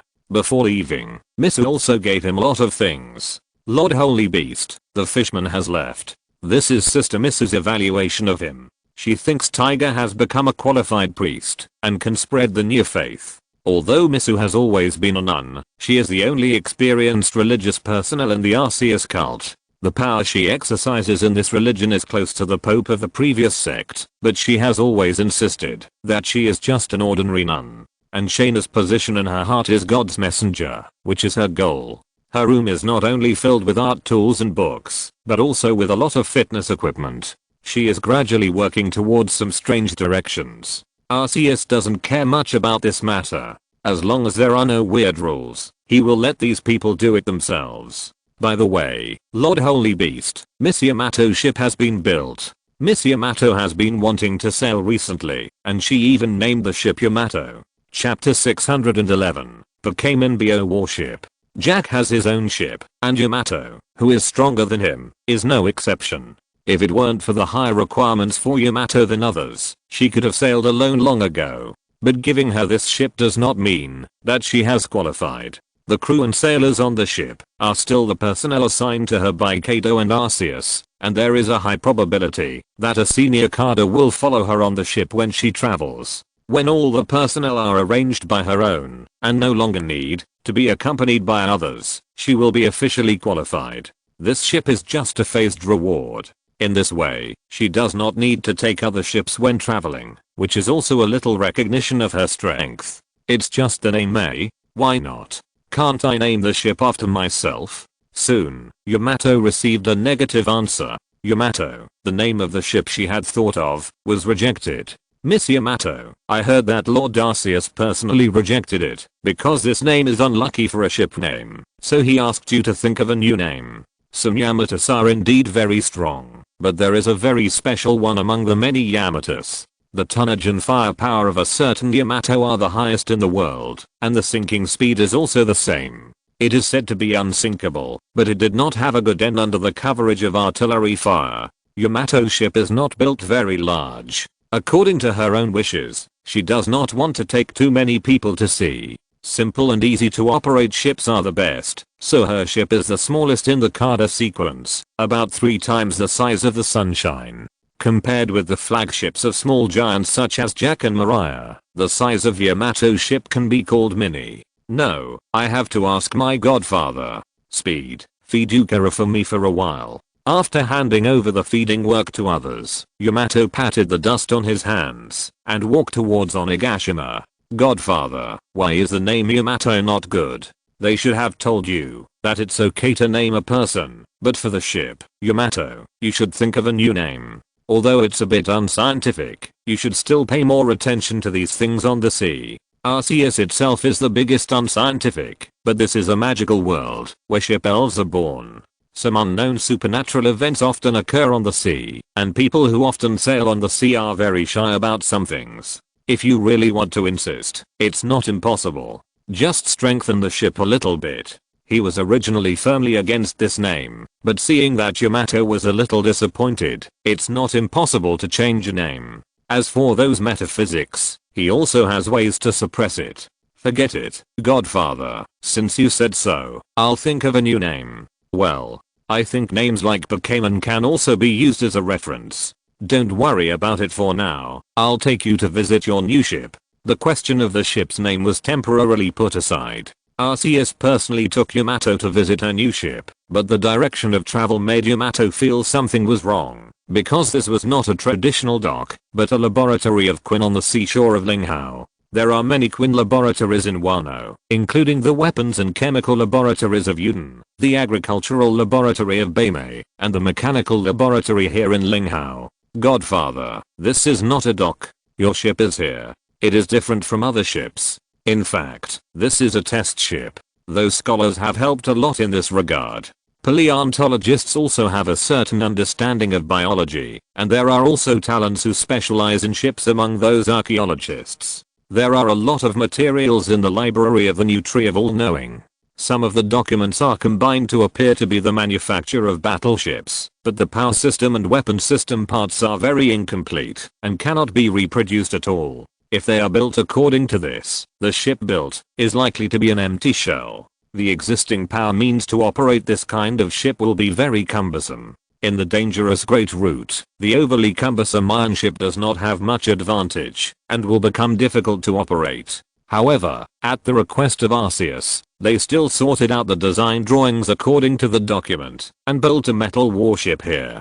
The most difficult power and operation problems were solved by Arceus. Under the control of Arceus, this ship is not only an ironclad ship, but also a biological warship. Because the core power of this ship is provided by Pokemon, which is also the newly created Pokemon of Arceus Plorum. Multi-cylinder Pokemon, a composite attribute of steel and poison, looks like a large engine. Chlorum evolved from Plorum. Chlorum was born from a special poison Pokemon that drilled into an engine placed in an abandoned factory. After this change, the steel body is its main body, and its interior is a large cylinder. After evolving into Plorum, the number of cylinders has become 8, and they convert rocks into power by eating them. The people of the Skystar team in the Paideia region made a special chariot by transforming the Promran, and Arceus used similar means to transform the Promran into the power core of the warship. Through the ability of Promran, it is naturally easy to drive this ship, and this ship can be regarded as an alternative steamship. However, it has stronger power, and any stone can serve as energy. Metal, toxin, and alcohol can be used as backup energy in emergencies, and it is much more stable than a steamship. There is no need for a complicated boiler class, just prepare minerals to feed it.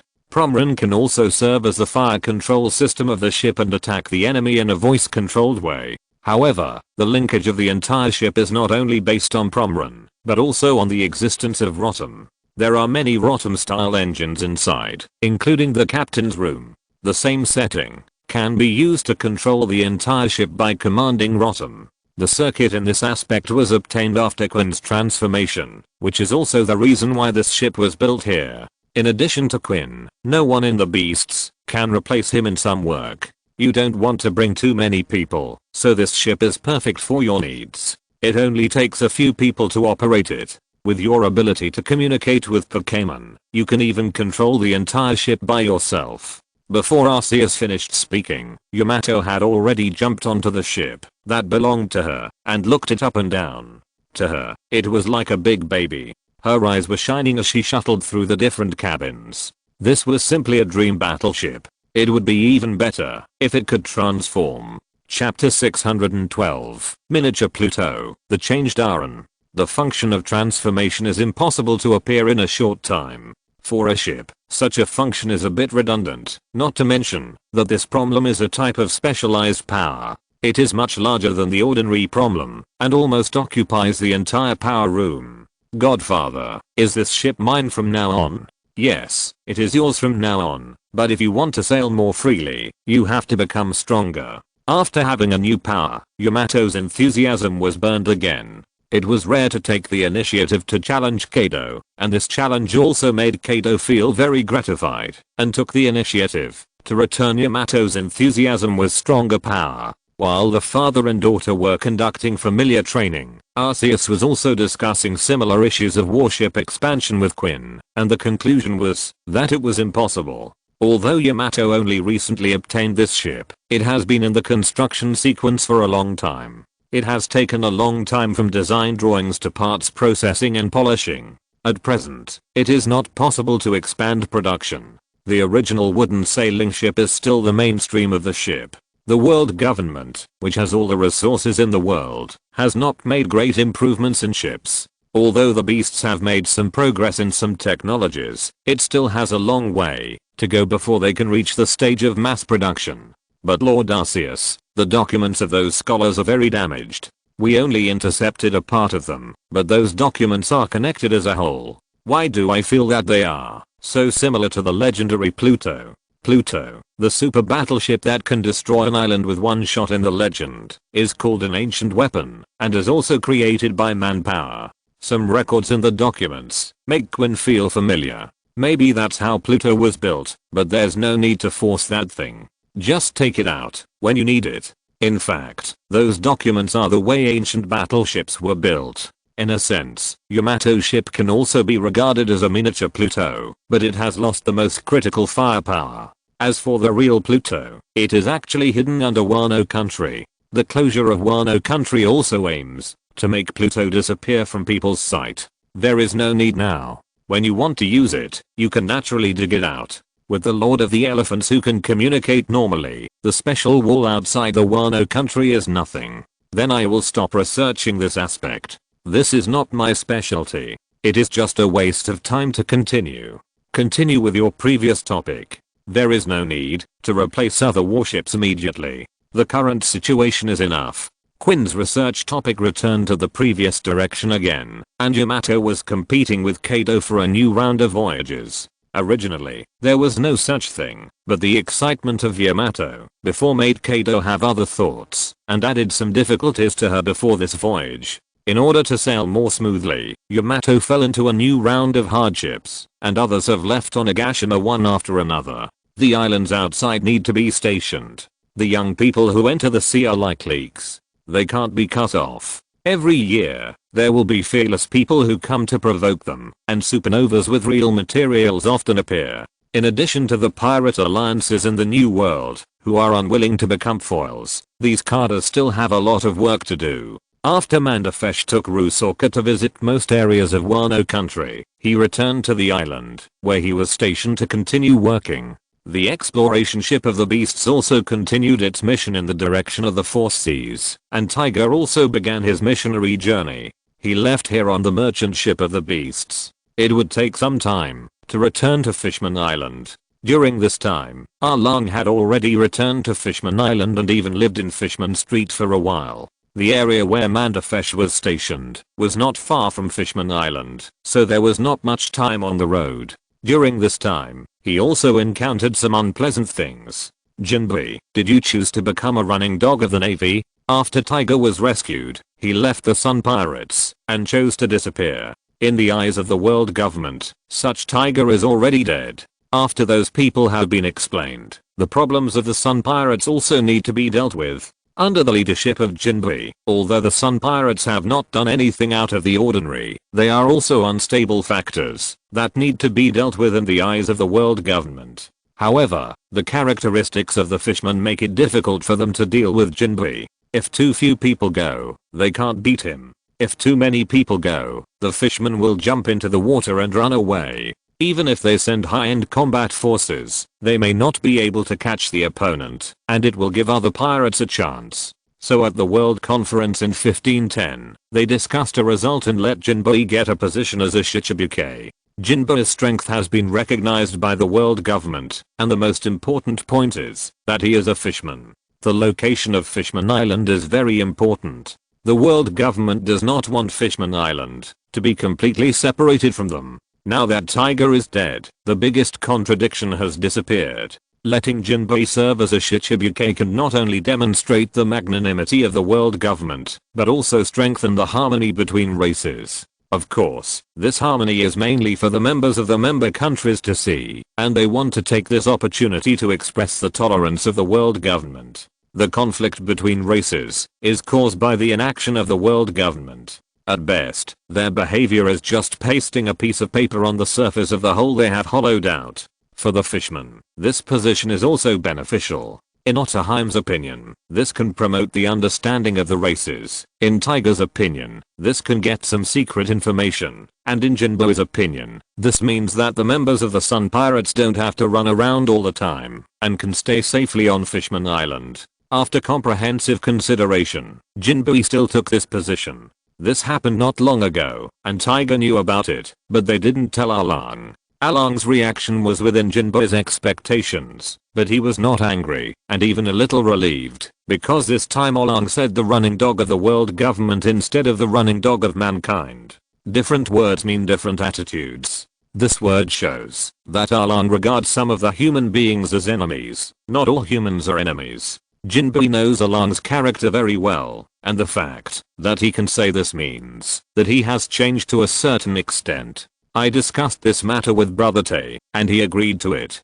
Did Brother Shed agree to this kind of thing? Hearing that Tiger agreed, Along naturally had nothing to refute, but Jinbei's next sentence made him angry. Along, you seem to have changed your concept of humans. Chapter 613 Extreme. Along can't beat Jinbei. His appeal is not as good as Jinbei's, and his character is not as good as Jinbei's, but he just can't accept Jinbei. In the past, when the two of them were united, Along was still convinced by Jinbei, but as Jinbei's views changed, the two broke up.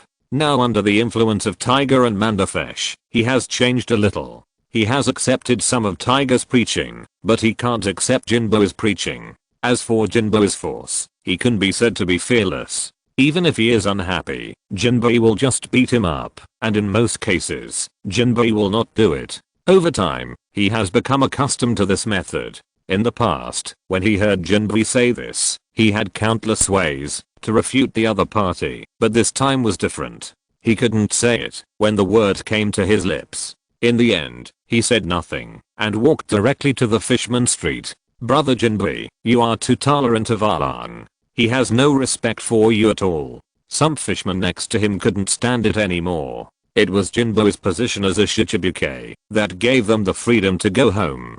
Without this identity, they were very worried about whether their identity as pirates would affect the future of Fishman Island. Even if they missed home, they chose to endure and kept drifting on the sea. With the identity of Shichibuke, it was different. As a legal pirate recognized by the world government, Jinbei reached a partial agreement with the world government. Not pursuing their past behavior was the most basic clause. With this guarantee, the members of the Sun Pirates naturally had fewer concerns, and Jinbei, who shouldered all this, also won their respect. Even if this didn't happen, as the second generation captain of the Sun Pirates, Jinbei's strength and responsibility also won the respect of the fishermen. It doesn't matter, that guy is this kind of character, and he has changed. Change is a good thing.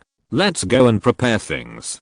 Brother Tay will be back in a few days. Jinbei led several members of the Sun Pirates to the shopping street of Fishman Island to purchase some banquet supplies, but the appearance of a Sea King changed the next plan. Boss Jinbei, Princess Otterheim wants to discuss something with you. Do you have time now?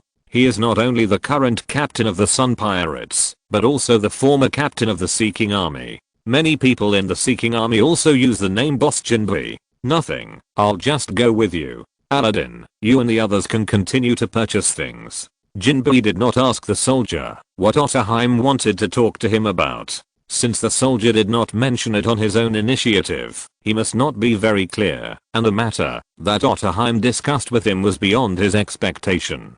Hold a wedding? Yes, a wedding between a mermaid and a human. Isn't that a very meaningful thing? Mandafesh's amusement park has made many people feel happy, and everyone's prejudices have been reduced. I remember that was his private territory, and people always went there, and it was a nuisance, and we couldn't help them much. I heard that they were planning to make up for the wedding on Fishman Island this year, and I wanted to make it more grand. Fishman Island is a country with a population of 5 million at the very least, and it is also a big country on the Grand Line. The wedding that Otterheim wants to personally organize will naturally be much more grand than an ordinary wedding. On the one hand, this is her return for Mandafesh's help, and on the other hand, she also wants the residents of the island to see that humans and mermaids also have a good side, and not all people are the villains they imagine. For this kind of thing, Princess, you and King Neptune can just make the decision on your own, right?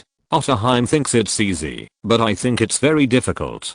After all, there are still many people in Fishman Island who are very resistant to humans. If you rashly plan such an event, you may end up pleasing both sides. You spend more time sailing outside and know more about Fishman Street, so we decided to refer to your opinion. If other people's lifelong events are done well, everything will be fine. If there is any trouble, it will be an enemy. Neptune thinks that Fishman Island is not suitable for holding such an event now, but he and Otterheim have their own opinions, so they found outsiders. Indeed, hatred is not so easy to disappear. My suggestion is not to make it so large, just invite some citizens who are willing to give blessings to participate. It's not appropriate to take too big a step now. Brother Tiger will be back in a few days, and there won't be any trouble in Fishman Street. Jinbo's suggestion is more compromising, but it still leans towards Neptune's side, but what he said also makes sense. After comprehensive consideration, Otterheim decided to refer to their opinions. But they didn't notice that there was a guard next to them with a bad expression. They were not discussing any confidential events, so there was no need to dismiss the people around them. It was normal for guards to be on duty in the Sea King's palace, but the problem was that the guard's name was Hody Jones. Also from Fishman Street, the 19-year-old joined the Sea King's army to train himself, but he was a more extreme racist than Aaron. Aaron hated humans, but he would not hurt his compatriots. He was always close to the fishmen, but Hody was different. His thoughts were much crazier than Aaron. In addition to humans, mermaids and fishmen who were close to humans should be wiped out in his opinion. In Fishman Island, most people admired Otterheim, but Hody was an exception. In his eyes, Otterheim was the biggest sinner of Fishman Island, and the ideas she advocated were all wrong. As a member of the Sea King's army, he occasionally appeared beside Otterheim, but Otterheim's observation color did not detect his inner thoughts. This was related to Otterheim's personality. She did not have the hobby of prying into other people's hearts, and most of the time she would not use that ability. If she had enough ambition, her ability comparable to that of the god of the sky would surely play a greater role. For Hody, mermen and fishmen who are close to humans should be eliminated, not to mention Otterheim who wants to contract the wedding for Mandafesh and Rusalka who married a human. He did not show it in front of these people, but today was his day off. When he returned to his residence on Fishman Street, after get off work, his face was full of resentment. Until a figure appeared in his eyes, there was a hint of joy on his face, because he saw the person he admired the most along. Brother Along. Huh. You are Hody, what's the matter? Hody looked around, and took Along to his base. Then he said with a little excitement, Brother Along, you are finally back. Those guys are crazy. Jinbo is the same, and Otterheim is the same. They are too close to humans. They even want to hold a wedding for humans and mermaids. Those guys should be eliminated. If you're listening to this novel on a channel other than Fanfic World, it means they downloaded and uploaded it without effort. We cordially invite you to visit our channel, Mundo Fanfic Novelos. There you'll find the original version of this story and you can explore many other novels of various genres. We're waiting for you to immerse yourself in a world of incredible novels. Chapter 614, Grand Tesoro, The Mysterious Celestial Dragon Family. A mermaid who married a human. Well, Brother Aaron, you also think this kind of person is unreasonable, right? Aaron did feel that something was wrong, but the one who felt that something was wrong was Hody.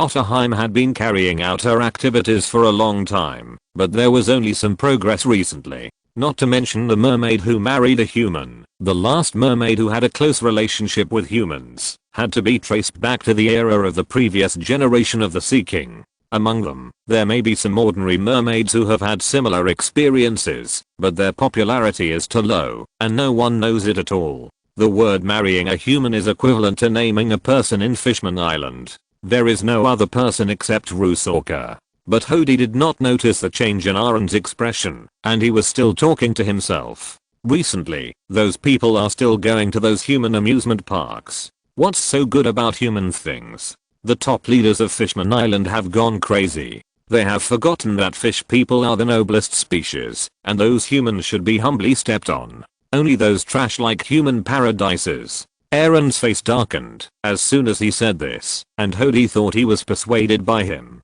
Brother Aaron, let's take action. You should lead the Fishman Street to make changes. Those guys should be cleared out. They insult the bloodline of the Fishman. Aaron suddenly understood how Charlie felt about him before.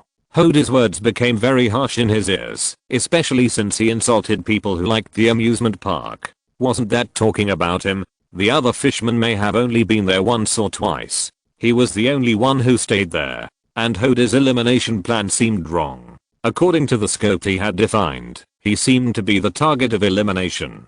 Tiger was his eldest brother, and Tiger had always advocated not to hate humans blindly. Aaron himself was also a frequent visitor to the amusement park, and Charlie and Manderfish seemed to have an unclear relationship. So what was he as Charlie's brother?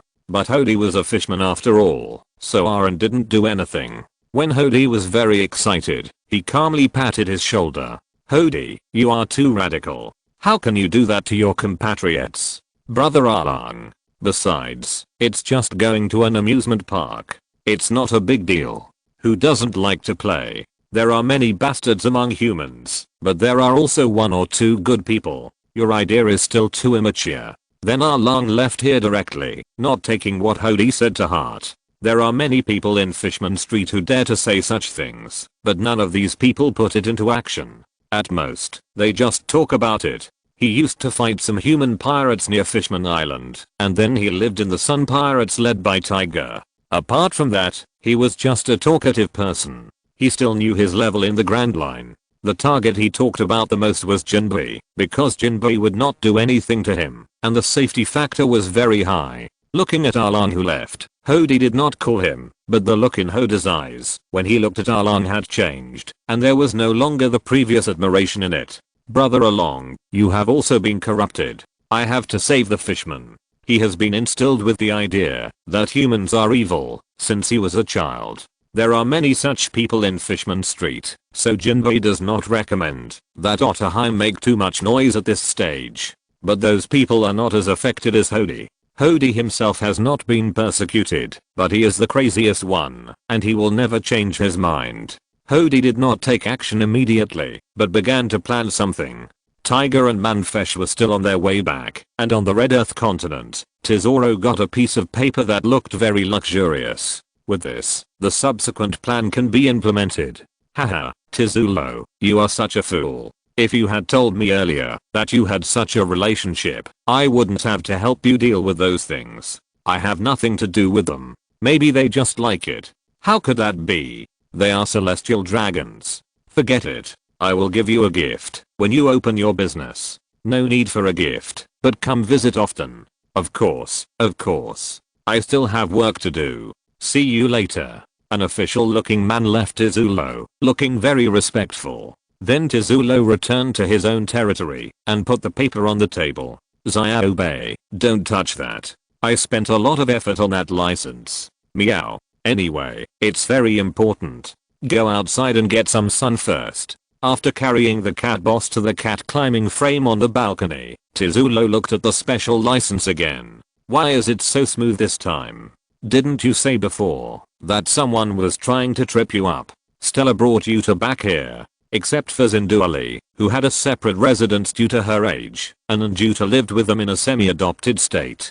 She felt that Tizulo had been busy with this matter for a long time. Is it Baccarat's luck? It shouldn't be. This time, a family of the celestial dragons suddenly gave in. Of course, those people didn't dare to trip up the celestial dragons, but I haven't had much contact with this family. Maybe they also value the benefits. This license is actually a ship certificate, or an independent certificate.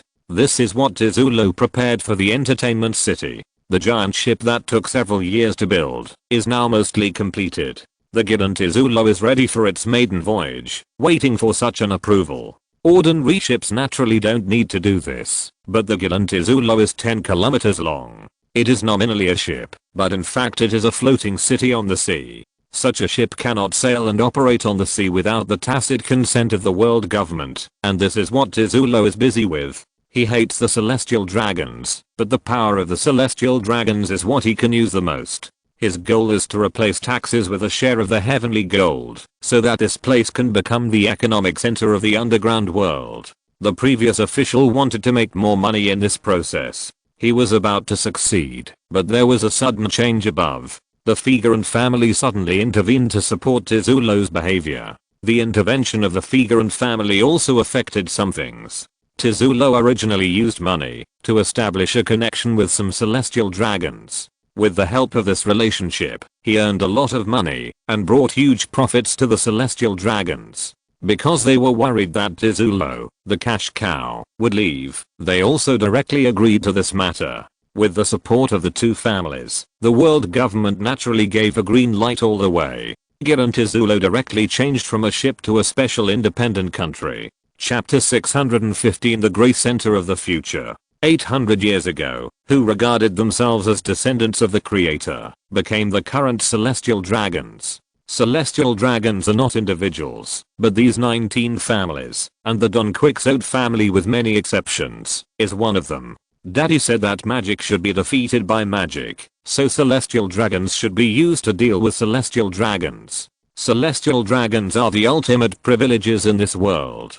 For the current development, Tizulo had to hold back his temper and pretend to be nice to those celestial dragons and feed those vicious dogs so that he could act conveniently. But celestial dragons are not so easy to contact. They look down on everything outside of celestial dragons. Tizulo has been in contact with a family for so many years. The development of the 100 Beasts fruit also took advantage of them to a certain extent, because they are the only choice, so this family has always been very arrogant to Tizulo. But celestial dragons are not just trash, there are also elites among them. These elites are the helmsmen of the family, and maintain the future of the family. The emergence of the Flanders family made them feel something was wrong, which means that Tizulo has more choices. Tizulo brought them huge benefits. In order to prevent the other family from snatching Tizulo away, they changed some methods, but this family did not know why the Flanders family suddenly intervened. With the tacit consent of the two celestial dragon families, Giant Tizulo not only became an independent country recognized by the government, but also a demilitarized zone, an absolute sanctuary that the world government could not casually intervene in. With this place will inevitably become the economic center of the gray area. Without Tizulo's consent, even the Navy's entry with weapons is illegal. This is the absolute privilege obtained by Tizulo. Some non-member countries tried their best to establish contact with the world government, but they simply could not do it, and Tizulo completed their unattainable goals in just a few days. Flander Tesoro, is there any conspiracy here? Who cares? Even if it's a bait, it's worth eating. If someone really fishes, he will understand that fish will eat people. By the way, Yuta, how is your song prepared? It's okay. What's wrong? Your debut is coming. Facing the world's first show, Shanks can also see your performance. Prepare well. Really? Then can I let Shanks come to see it? If he is willing to come, I don't mind, but it depends on you. The debut will take some time. I have to go back to Wano country to discuss some things with Lord Arceus. The approval procedures have been completed, the recruitment of personnel, the debugging of equipment, and many things are still under experimentation. It will take a lot of time for this giant ship to reach the scheduled location, especially for some things he still has to finalize the details with Onigashima. When he went to arrange the boat, Yuta had already made a phone call excitedly, but soon came back disappointed. At this time, Tesoro had left, and only Stella was still here. Zio Yuta, what's wrong? Shanks said no. He said it's not the right time yet. Don't worry, believe in yourself, and you have an agreement. It takes time to become the world's #1 singer. On the Redvers, Beckman lit his cigarette and looked at Shanks in front of him. Are you really not going? It's okay to see each other occasionally, right? No, she'll be sad if she sees me like this. Pointing to his broken left arm, Shanks gave his own explanation. After Elegia, Shanks didn't make any big moves.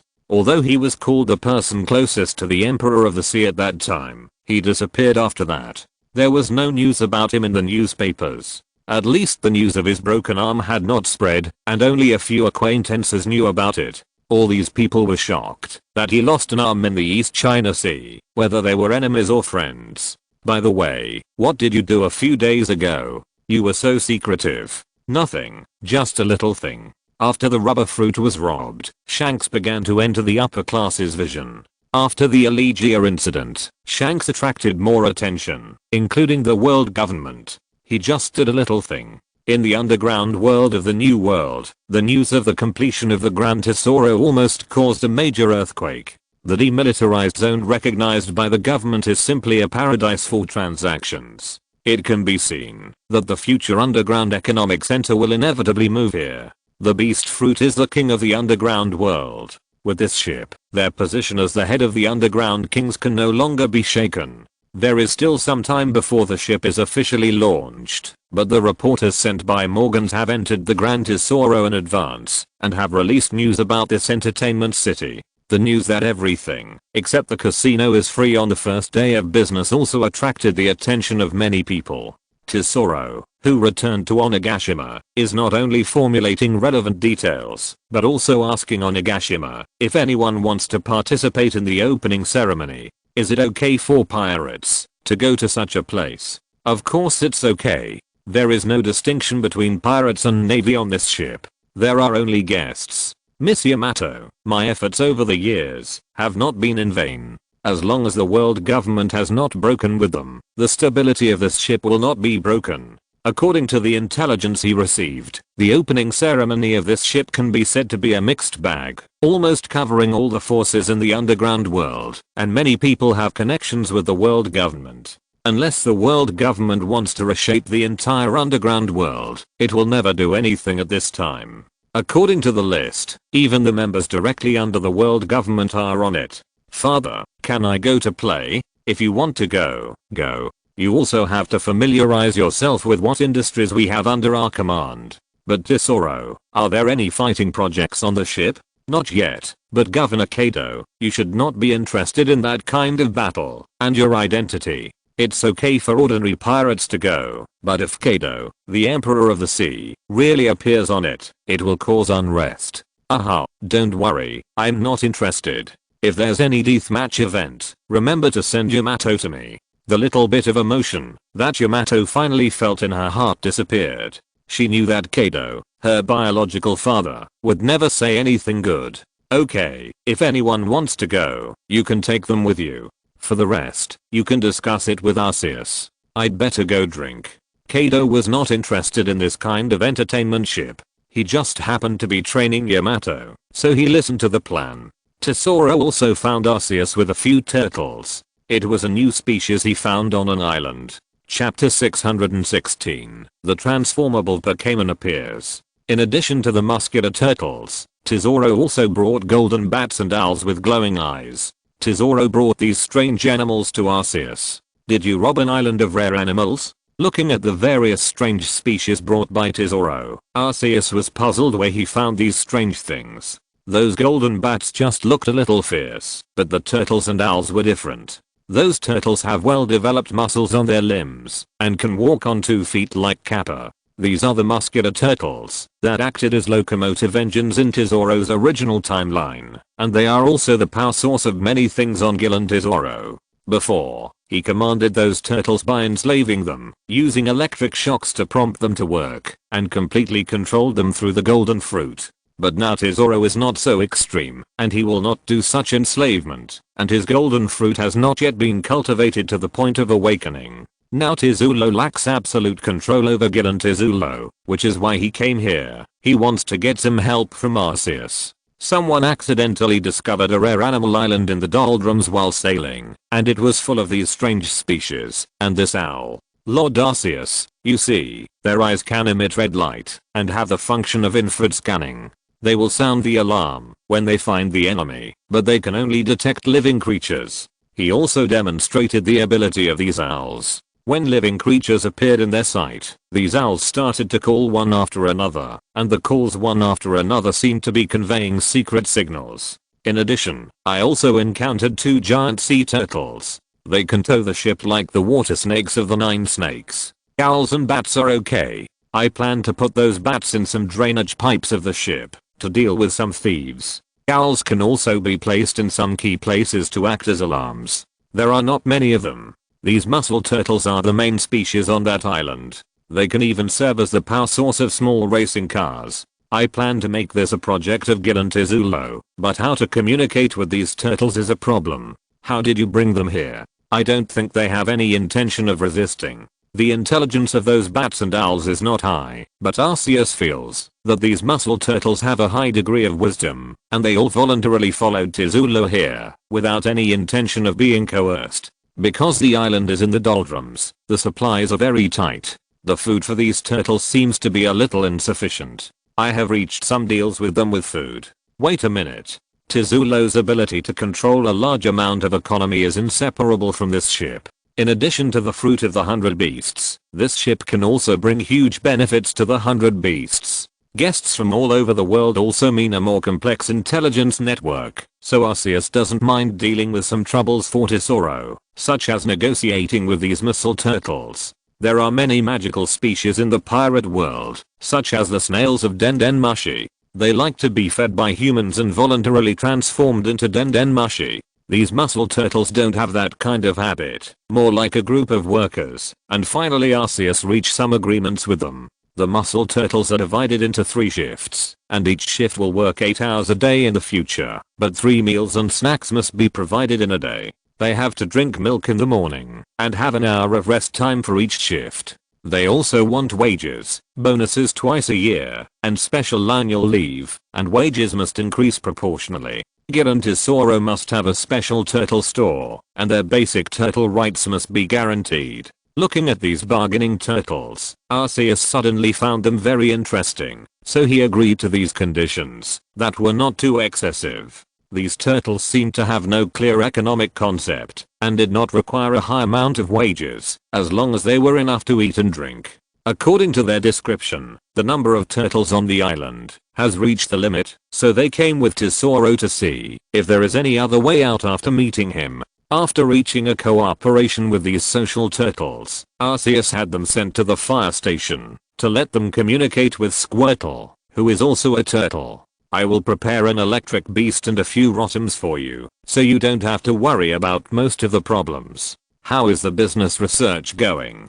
Don't worry, Lord Arceus, the policy has been set at the beginning. Our goal is to be the largest intermediary platform, and then use this platform to promote our products. We will not touch those businesses you don't like. The biggest income should still be the casino. I will make those guys who eat us spit out the money intact. He was referring to the officials of the world government. They have been greedy for many years, and now it's time to collect debts again. As for the casino's revenue, 9 out of 10 gambling is cheating, and the organizers of the casino have rich experience in cheating, but Tesoro does not need those technologies. With Baccarat, he is invincible in the casino. If the other party is really lucky, he will admit defeat.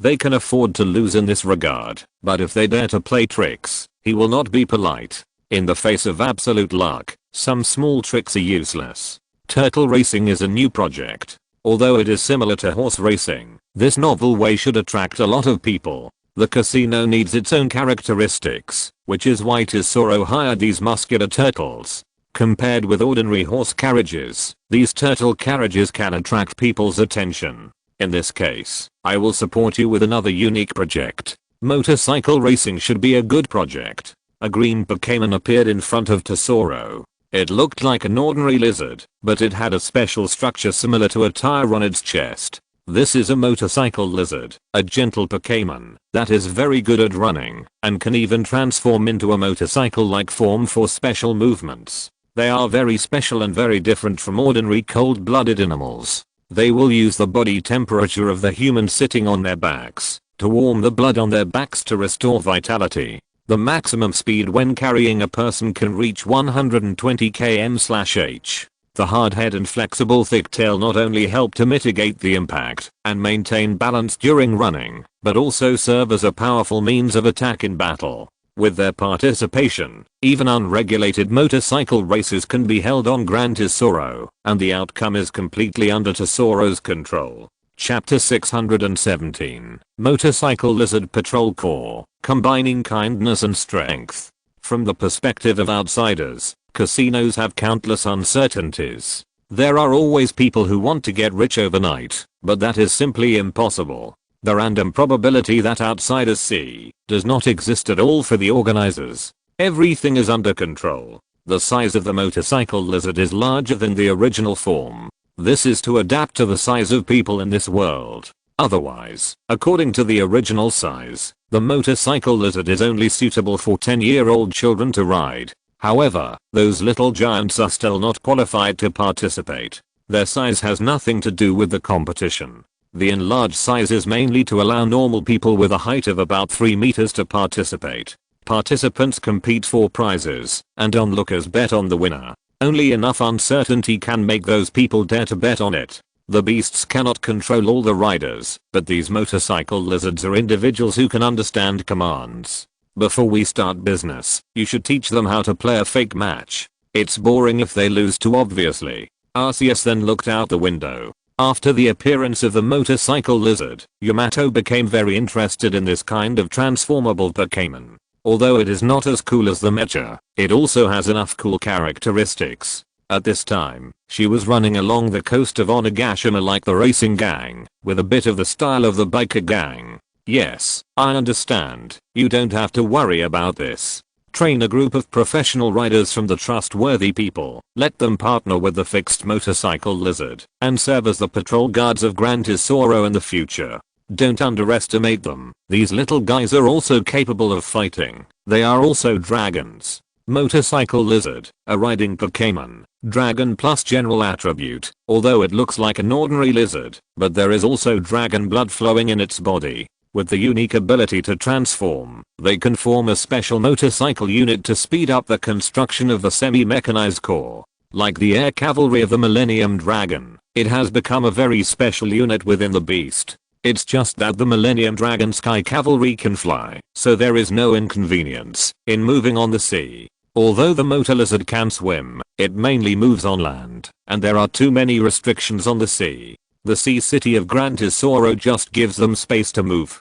The seemingly friendly motor lizard can also become a ferocious mount to protect its master. High mobility brings more security to Gran Tesoro. I will select suitable personnel after I go back. There are still many such people in the pirate group.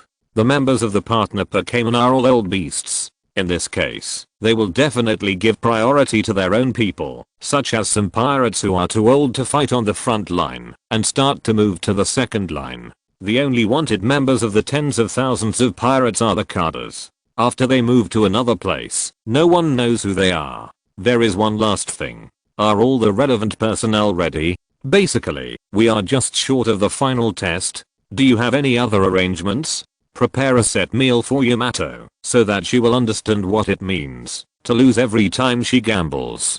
Gambling is also very popular among pirates. No one in the beast's upper echelons likes to gamble, except Kaido, who is an alcoholic. Although there are many weird people in the beast's upper cadres, none of them really touch things like pornography, gambling and drugs, not even alcoholics. Quinn, who studies weapons, is obviously not the same poison as the one mentioned above. Yamato's childhood has long passed, and the things she is exposed to in adolescence have become more diverse. In order to prevent her from being at a disadvantage in the future, Arceus decided to let her learn a lesson from Tesoro. I understand what you mean. Please rest assured that Miss Yamato can't win. Tesoro left Onigashima with various strange species and began to gather retired people from the beasts in Wano country, intending to train a group of motorcycle lizard rangers. Yamato did not keep the motorcycle lizard. The motorcycle lizard's transformation is much worse than Genesect's flight mode, and it can't fly. With Genesect, she is not very interested in this. At this time, she is asking others if they want to go to the opening ceremony with her, but she didn't get much response. Don't you all want to go? Mr. Kaido won't go. I'd better stay on Onigashima. Mariah adjusted the strings of a large shamisen and rejected Yamato, while Jack's reason was more direct. I want to go to training. I have no interest in that entertainment ship. Recently, there seem to be more pirates who dare to provoke us. I want to let those guys know what terror is. Really, are you all so boring? Ziope, Ulti, are you going? If Ziope goes, I'll go. It looks quite interesting. Time made them more familiar with each other. She no longer refuted the fact that others called Peggy 1 Ziope. They were all acquaintances, and it was useless to refute, so she accepted it. I want to go. I want to try this competition. Page 1 held a poster of Tesoro in his hand, which had the words fishing competition on it. In addition to the 3 people, Zerora and Setsuna also planned to take their children there for a trip, but there was one more special person on the list of the Beast's trip, Kazuki Hiyori. Jin, are you serious? Shaina looked at Jin in front of her with some confusion. Kazuki Hiyori's affairs were handled by him in full. He could report this name, which meant that he thought it was feasible.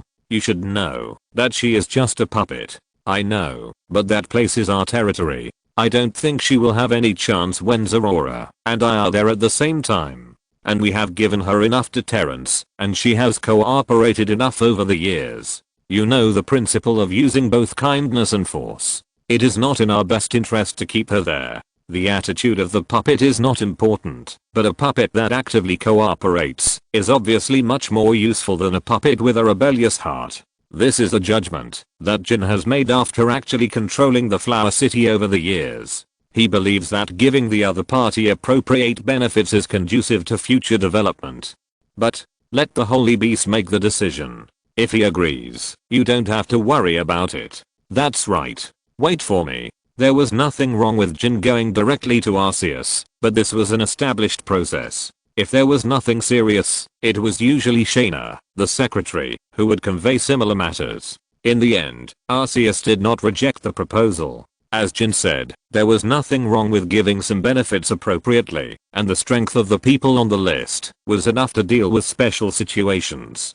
Jin and Zerora, the 2 normalized disaster forces, plus the disaster forces under the instant explosion. Unless there was a force of the size of the Admiral, there would be no accidents. Chapter 618, Internal Beta Testers and the Competition for Open Beta Test Quotas. Some of the people in the Beast followed Tesoro and left the Ghost Island like a tour group. Today, Giran Tesoro has not been officially opened yet, so these people can be regarded as internal testers. By the way, everyone, you can play freely at this stage, but when the official day comes, please be patient for a while. You may see some annoying guys. Annoying guys? Well, the celestial dragons. Those people will also participate in the activities on the first day.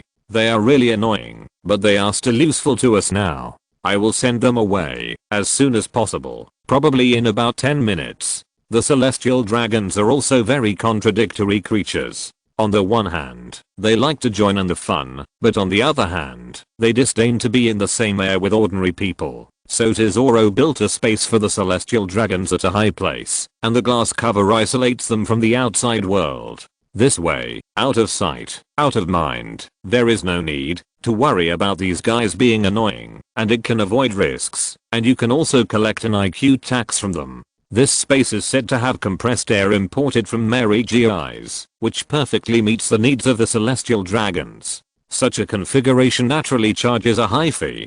To save trouble, just deduct it directly from the heavenly gold. This is how Tesoro makes money back. Tesoro didn't know what the difference was between the air in Mirajoa and the air in other places. He only knew that this face-saving project could make money from the celestial dragons, and those guys believed in it. For this reason, he even specially prepared a few employees, whose task was to collect air in Mirajoa with machines that no one knew what they did. There were quite a few people accompanying him. In addition to the various rare species brought by Tesoro, the partners of the Mota Lizard, and the families of the Cardas, such as the 2 children of Zerora, Bepo and Perona who helped to look after the children, and the bear who looked after Perona. The servants and retainers of Hiyori Kazuki were treated very well in the palace of the flower capital, but the life of confinement for too long would make people crazy, and no matter how prosperous the prison was, it could not change the nature of the prison. Hiyori Kazuki was very excited to be able to go out and leave the flower capital. Even if his retainers were a little worried, they had no way to interfere with the decision of their lord. When the internal test players began to go to Giant Zoro, others began to make reservations for the open beta. Some nobles, wealthy businessmen from all over the country, and ordinary residents on the Red Earth continent, or those who wanted to open shops and do business in Giant Zoro took action. However, the underground world had the largest flow of people. President Morgans, do you really want to lead the team in person for such a small matter? And is it necessary to bring so many people? A reporter looked at the dozens of people behind Morgans. This was almost the entire main force of the World Economic News Agency, and they were all Morgan's capable men in various departments. What nonsense are you talking about? This time, many big shots will gather. There will always be people who are interested in such things, and you may never have the opportunity to go to such places for free in your life. I'm seeking benefits from you. As reporters, they have certain privileges, such as entering and leaving some luxurious places. Morgans took this opportunity to hold a team building for the World Economic News Agency. You have all been working with me for several years. I will remind you that you may see a lot of things this time. Remember not to take photos randomly. If you really offend someone you shouldn't offend. I can't save you. After the instructions, the reporters also embarked on their own team building journey. Other kings of the dark world also took action. Stussy was one of them. She even brought some secret orders from the world government. Dewfield, Umit, and Kivason all received invitations. In order to expand their business network, these people also got up and started. However, the big-handed undertaker Draco Piercrow did not receive an invitation because it was too unlucky. It is not a good sign to have a killer at the opening ceremony. Even the Big Mom pirates sent several cadres to Grand Tesoro, taking advantage of the opportunity of a large number of underground world leaders meeting. They also have a lot of business to discuss. Although Grand Tesoro is huge, the number of people it can accommodate is also limited. These people are on the invitation list. Others need tickets to board the ship. For ordinary people, this is the opening of a large amusement park. It doesn't matter whether you go or not, but it's different for some people, such as Doflamingo. At this time, he brought the family cadres to break into the home of a wealthy businessman on the island. Sir, can you please hand over the ticket? Tesoro's warm-up action was very successful. Given Tesoro's tickets have been sold out. In order to get this ticket, Doflamingo did not hesitate to launch a military action. Before, he successfully became a distributor in a region of the beast, but this kind of distributor is just a matter of words for the beast. He doesn't want to do it, but someone else is rushing to do it. Now Doflamingo is not qualified to be invited at all, but he has to go. He has noticed how many people will appear here at this party. This is an opportunity to integrate into the new world circle, which is extremely helpful for what he is planning. Taking the ticket from the other party's trembling hand, Doflamingo left here directly. He did things completely based on his mood. Seeing that the other party was very cooperative, he did not make the decision to silence him. Dover, are you really going alone? Hey, of course. Don't worry, the letter from the Celestial Dragons is not forged. Since the Celestial Dragons have acknowledged it, the world government and the navy will not act there, and the pirates will not go there at this time. Even if there are people who don't know how to live or die, it is impossible to stir up any waves on the ship, otherwise the beasts will lose face. Doflamingo guessed correctly, which is why the beasts sent several senior cadres to travel. If the ship was attacked by pirates, it would be an insult to the beasts. The Celestial Dragons had a special escort, and a team of Navy and CP also followed the Celestial Dragons to Grand Tesoro, but there were some strange people mixed in. The current CP5 chief, Spandam. He was able to travel with this team because of Spandin's efforts, and some officials of the world government also regarded this action as a public travel. Not to mention that there are some world nobles gathered here. Spandin asked Spandam to accompany him so that he could get in touch with other people. He has paved the way for Spandam's future and even used his connections to transfer a few new members of CP9. Chapter 619. The IQ tax of the Celestial Dragons. CP1 to CP8 are all special agencies of the world government, but the weight of these 8 agencies is not comparable to CP9 and CP0. Now Spandam is the chief of CP5, and Spandin's goal is to make him the chief of CP9. But Spandam's force value is hopeless. As long as he is a normal person who has been trained, his combat power is greater than Spandam. According to the customs of the pirate world, the chief of a violent agency like CP9 must also be a person with superior force, but Spandin's power gives him room for operation. If the chief can't fight, then it's good that his subordinates can fight, but Spandam is not very happy now, because he is being looked down upon by his own people. Robloxy is just 19 years old this year, but he entered CP9 through excellent mission indicators at the age of 13, and at this time he has already established the title of the strongest. The brainwashing of the world government on him was very successful, and Spandin also transferred him here on the grounds of learning how to protect the Celestial Dragons. He respects the Celestial Dragons very much, because this is the order of the world government. But Spandam was only the chief of CP5. Not to mention that he was not the chief of his department. Even if he was his immediate superior, Luxie would still choose to ignore him. Tizulo was walking at the front of the team at this time, leading 2 Celestial Dragons to their special space. Saint Lemon, Palace Pamela, please come this way, your custom-made room is here. In order to keep their bloodline pure, the Celestial Dragons have always intermarried among the 19 families inside. The status of wives or husbands of people other than Celestial Dragons is only nominal. In essence, they are just playthings, and will not be valued by Celestial Dragons at all. The 2 Celestial Dragons, a man and a woman, happen to be people from 2 different families who were interested in this. Then Tizulo led them to the door of a glass passage. You two, this is the passage leading directly to the special VIP room. It is filled with air just shipped from Mary Joa. You can take off your mask here. Pamela of the Flanders family did not make any move, but Lemon took off his helmet after entering, which slightly meant that Tizulo should stand firm and not be deceived by people from other families. Yes, you are much smarter than those low-class people. It makes sense to spend money this way. Pamela, why don't you try it? It is indeed the air in the Holy Land. The same air circulates all over the world. When there are no special factors, there is no difference between them. It's just that the arrogance of the Celestial Dragons makes them refuse to breathe the same air as ordinary people. In the Celestial Dragon group, some people even think that it is an honor for outsiders to be their slaves, so that they can get the qualification to breathe the air of Mirajoa. Tesoro's psychological suggestion made them have an illusion. Under the persuasion of his Celestial Dragon companion, another companion also walked into the passage and took off his hood.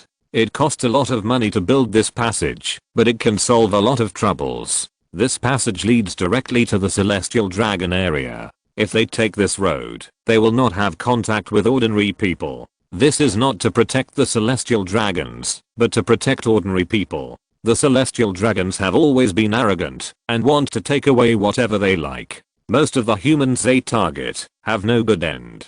Tesoro couldn't bear to watch others being taken away by the Celestial Dragons and become slaves. Now he couldn't change it.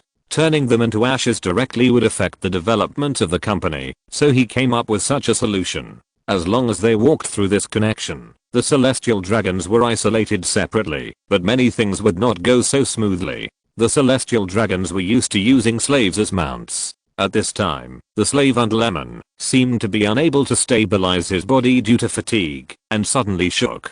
The slight shake was nothing, but the Celestial Dragon's expression still became gloomy. He took out his gun and shot at the slave under him, until the pistol's magazine was empty. Giran Tesoro forbade the use of force. This rule was obviously useless for the Celestial Dragons. The people around him were just like they were used to it.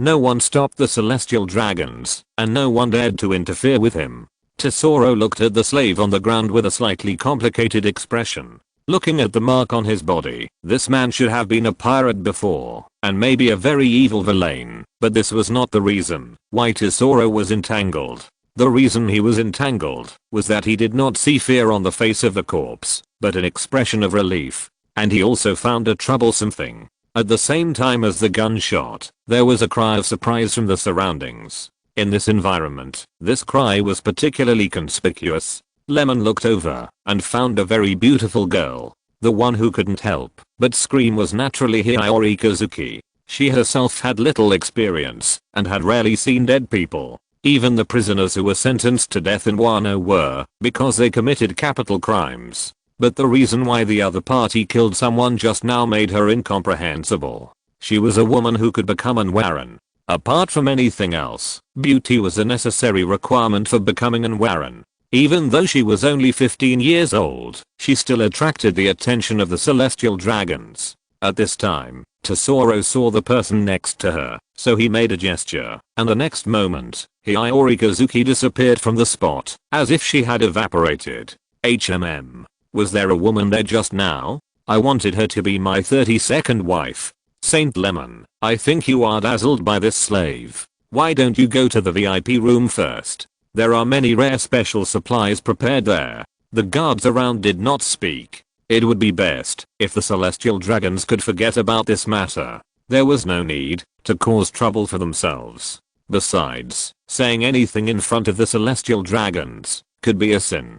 The best result was to say less. Under Tesoro's deception, the two celestial dragons left here again and only brought a few guards. Most of them were ordered to stay here. Robluxy, who was left here, looked over there with a different look. He was not dazzled. Just now, a blue figure took the girl away directly. The speed was so fast that he could only see the after image. Okay, you guys, the celestial dragons have left. Do whatever you want. I will pay for all your consumption today. Spandam wanted to take this opportunity to establish a friendly relationship with these people, so he chose the most direct way, inducement. But no one listened to him. Everyone looked at Robluxy. To them, Luxy was the real commander. Free movement. Be careful to be restrained. Don't go bankrupt on CP5. Under Spandam's doubtful eyes, the members of CP9 dispersed, which made Spandam feel like he was asking for trouble. On the other side, Greninja also appeared in the blind spot of the celestial dragons with Kazuki Hiyori. Chapter 620. There are no pirates here. The one in front of you is not a pirate at all. The Oniwa Banshu are the special forces of the general of Wano country. They will naturally follow the general when he goes out. The only one who can understand Tesoro's gestures and take away Hiyori Kazuki in an instant is Greninja Kauga. About a minute later, Dinjiro, Korematsu, Kikunosho and other ninjas of the Oniwa Banshu caught up. The ordinary attendants were still on standby. They couldn't react at all. Do what you love. Although Greninja Kauga's mission is to monitor, he will definitely be responsible for protecting Hiyori Kazuki's safety before other orders. General Hiyori, this is not Wano country. You have to be careful about some things. Why? Why did that person inexplicably want to kill another person? Because he is a celestial dragon. This is the rule of the outside world. He is more arbitrary than pirates, and everything he does is completely legal. Greninja Kauga knows much more about the outside world than these native Wano people. Even though he has never left Wano country, he has other channels to learn about what is happening in the outside world. That guy must have taken a liking to you. So General Hiyori, take a break for a while. Those celestial dragons won't stay for too long. Wait until they leave before continuing other activities. This was the communication he had just received from Tesoro. The two celestial dragons were just going through the motions. There wasn't even a slave auction here, so their interest was halved, and they would leave soon. In order to prevent any new trouble, he suggested that Hiyori wait and show up again.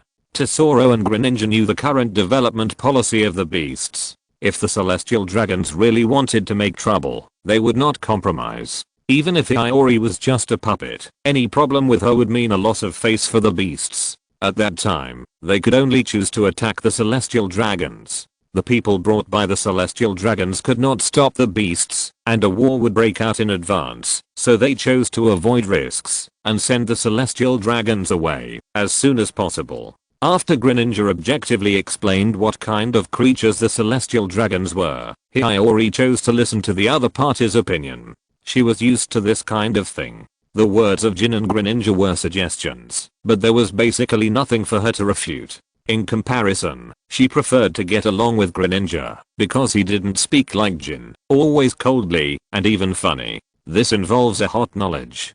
Due to the problem of tongue, all Greninjas speak with big tongues, so their voices are naturally not cold. In order to prevent the celestial dragons from doing something, Tesoro postponed some large-scale activities for one day. Although some tourists had opinions, they chose to accept the temptation of one day of free food and accommodation.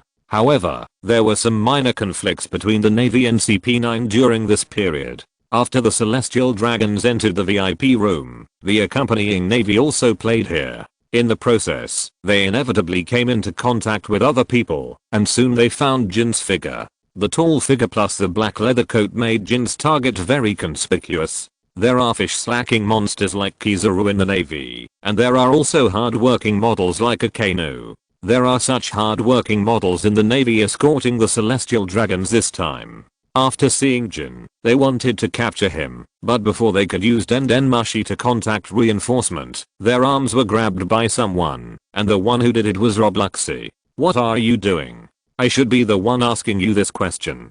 This is a demilitarized zone planned by the world government. No force is allowed without orders. Why are you acting here? That's a wanted criminal with a bounty of 800 million. Are you blind? Sorry, I didn't see any pirates. I only know that the world government does not allow anyone to act here without authorization. The CP agency is directly under the world government. Strictly speaking, they are a special agency on the same level as the Navy, and there are many people in these two agencies who look down on each other. For Luxy, the orders of the world government are absolute, no matter who the other party is. That's a pirate. You don't have the final say. If the world government thinks there are no pirates here, then there are no pirates here. If you take action, you are violating the world government's order, and I have the right to stop you. For a while, the relationship between the Navy and the CP became a little tense.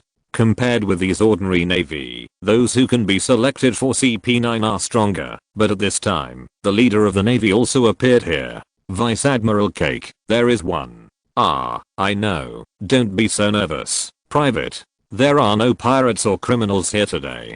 Just enjoy your life, and don't be so irritable. A man wearing wooden clogs and a slightly wretched face walked here with his hands in his pockets. His appearance also eased the atmosphere on the scene. Vice Admiral Cake of the Navy headquarters is also a candidate for the Admiral in the original timeline, codenamed Chatten. Now even Aokiji and others have not become admirals yet, so Cake is naturally not a candidate for the Admiral, and has not yet obtained his own codename. He is just an ordinary Vice Admiral of the headquarters. He is not a radical, and he has always acquiesced to the orders of the world government. Since the world government has issued such an order, he will not take the initiative to cause trouble, and he also took the initiative to comfort the Navy soldiers. Then he opened his narrowed eyes and stared at Luxy, and a pressure fell on him. But CP boy, we are not your subordinates. Don't give orders to the Navy soldiers casually. He took the Navy here away. As for Jin, just treat him as a person who happens to look exactly like the bounty criminal.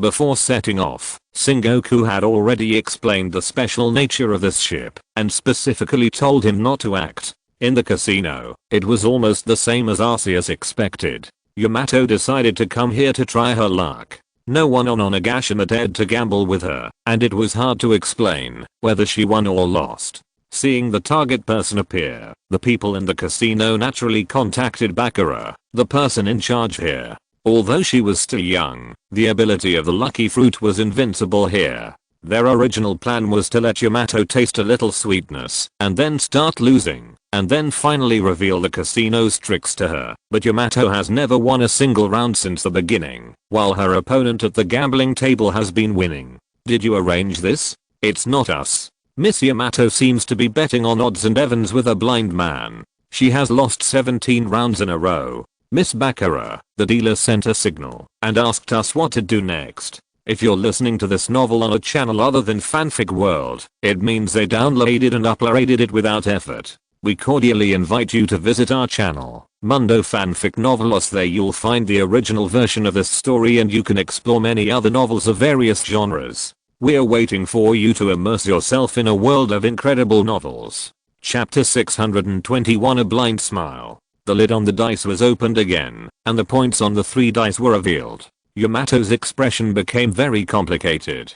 Little girl, how is the result? Who won this time? Ah, uncle, you won again. Damn it, is my luck so bad today? Maybe I'm lucky today. Do you want to continue? No, it's boring. I have lost all my pocket money today. Yamato's words directly silenced the person on the other side. He couldn't see, but his brain was still fine. They gambled 31 games in a row, and the little girl on the other side also achieved the achievement of 31 consecutive losses. Although the stakes were not large, it was enough for him to live for a while. He didn't expect that this was just the other party's pocket money for a day. He didn't think there was anything wrong with winning a little girl's money. Since he was at the gambling table, he had to be aware that, even if he lost everything here, he deserved it. If he couldn't control his desires, he would be swallowed by them. This was the cause and effect at the gambling table. I'm leaving, uncle. Do you want me to help you out? You've won enough, right? Be careful not to get cheated. Not everyone is like me. A blind man gambling in a casino is bound to get cheated under normal circumstances. Yamato also thinks so, because the other party can't even see the face of the dice, and even asks her for the result. At this time, as long as she colludes with the dealer, a blind man can't control the result at all. Although she lost today's pocket money, she regards it as supporting the disabled. Okay, it's almost time to stop. Sorry to bother you, little girl. It's okay. Anyway, I have to go and play something else on the way. After exchanging the chips for cash and collecting part of the handling fee from the casino, the blind man received his winnings and handed the cane in his hand to Yamato with confidence, letting the other party lead him out of the casino. Uncle, have you always been so naive? You just won my money and you just handed me the exploration tool. Aren't you afraid that I would push you down from somewhere? I don't think you would, and if you wanted to deny your debt, couldn't you just take the money and leave? You are such a mean uncle. Shouldn't you be afraid at this time? Forget it, I'll take you to the hotel where you're staying. Show me your ticket. Tesoro promised a day of free food and accommodation, but you must have a ticket to enjoy this service. The other party did not doubt it, and quickly handed the ticket over from his arms. His movements were so agile that Yamato could not tell that he was blind.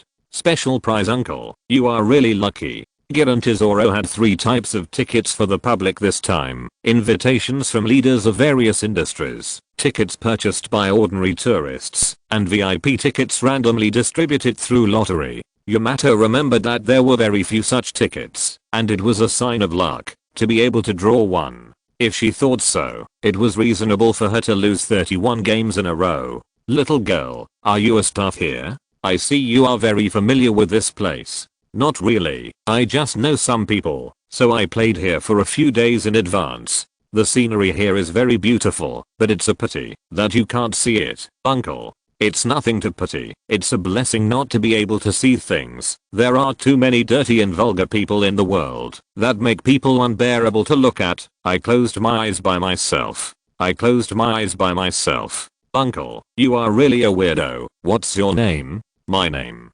Just call me Ixio. You are too young, little girl. This world is not so naive. Even a blind person like me can pose a threat to you.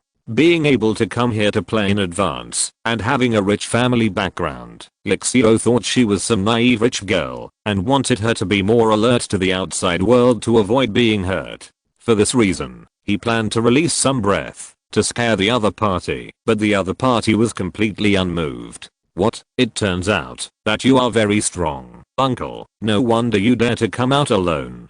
Ixio is indeed very strong. This is a man who can directly obtain the position of admiral in the world of the navy. Although he doesn't have the vision of both eyes, his powerful observation haki has become his special eyes. He has a roadmap like an infrared radar in his mind, which is not affected by blindness at all. Or, it is precisely because he disabled his eyes that he gained such a powerful observation haki. Gambling is his hobby, and also a way to earn a living. Different people practice observation haki with their own emphasis. Ixio's focus is on sensing and distinguishing auras. He can accurately sense the outlines of various objects around him. With this ability, he is also a cheat in the casino. Just now, Yamato was angry and bet against him. It's impossible for him to win like this. If the casino can afford to lose, he will leave here in moderation. But if he encounters someone who can't afford to lose and wants to kill him, his force will let the other party know what terror is. He has a more easygoing personality and is also concerned about the lives of ordinary people, but it's different for the villains. He is also an opponent of the 7 warlords of the sea system. In his opinion, the 7 warlords of the sea system has no meaning except to encourage the arrogance of pirates. Aren't you the same? Interesting little girl. If it were earlier, I could have seen what such an interesting person looked like. He just wanted to scare the other party, but people who had no reaction to that kind of aura were no longer ordinary people.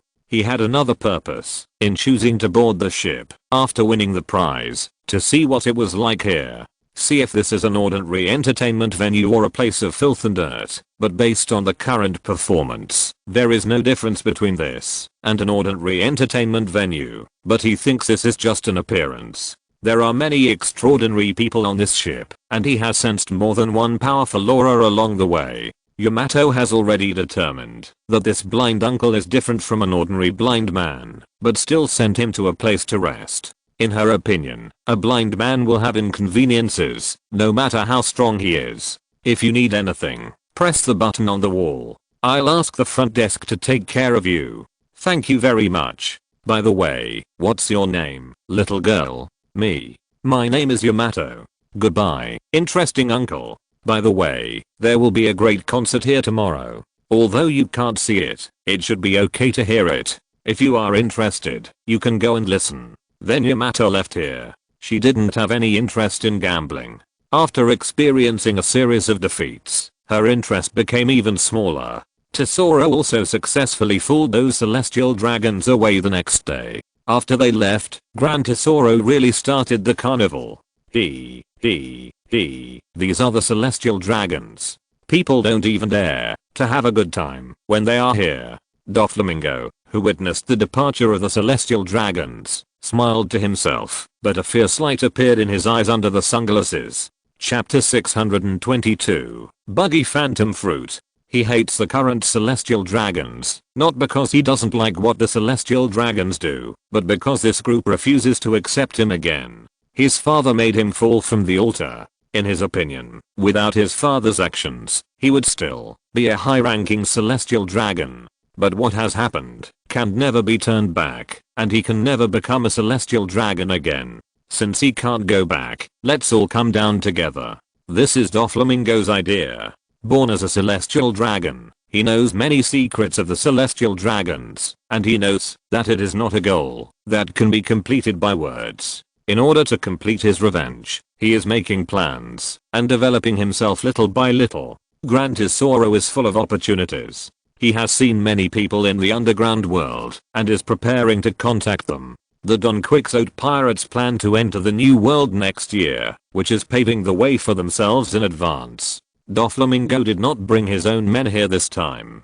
He can only do these things himself and work hard as a middleman. In this process, the identity of Beast's subordinate dealer helped him a lot. Doflamingo's name is still of some value in the North Sea or the first half of the Grand Line, but in the New World, no one knows who he is, and those industry giants simply don't care about him. He doesn't have the title of Shichibuke now. He is just a pirate with over 100 million. There are a lot of such people in the New World, and they have no characteristics at all. But it's different when it comes to being related to the beasts. At least this shows that the other party has a certain connection with the beasts, so those people are willing to give the beasts a face and listen to what he wants to say. Generally speaking, Doflamingo's development is relatively smooth, and the dinner time has made him achieve a lot of results. When he walked back to the room, his steps were much more arrogant than before. The next morning, Lixio woke up in the room, changed his clothes skillfully, picked up the cane knife beside him and walked out. Although he still used it as a blind stick to explore the road under his feet, it was just a decoration. Whether there was this blind stick or not did not affect his walking. A new day began, and he decided to go to the casino to gamble again to test his luck today. He rarely goes to the same casino twice. He usually wins against casinos that use tricks, and casinos that can afford to lose will blacklist him. If he wins every day, no one can bear it. Yixio usually doesn't go there, but there is only one casino in Giant Tesoro, so he came here for a tentative purpose. Unexpectedly, he was not stopped at all, and he paid the money happily after winning the bet. Tesoro has prepared a lot of tricks, but those tricks are not for ordinary people. He can afford to lose against ordinary people, and he accepts some people's good luck. These tricks are used in special circumstances. He also found some interesting things. Instead of waiting for people to lose everything, they drive people out after they lose half of their chips. Let me go, I can still turn the tables. How can a casino not do business? I'm sorry, we have the final say on the rules here. Your gambling luck today ends here.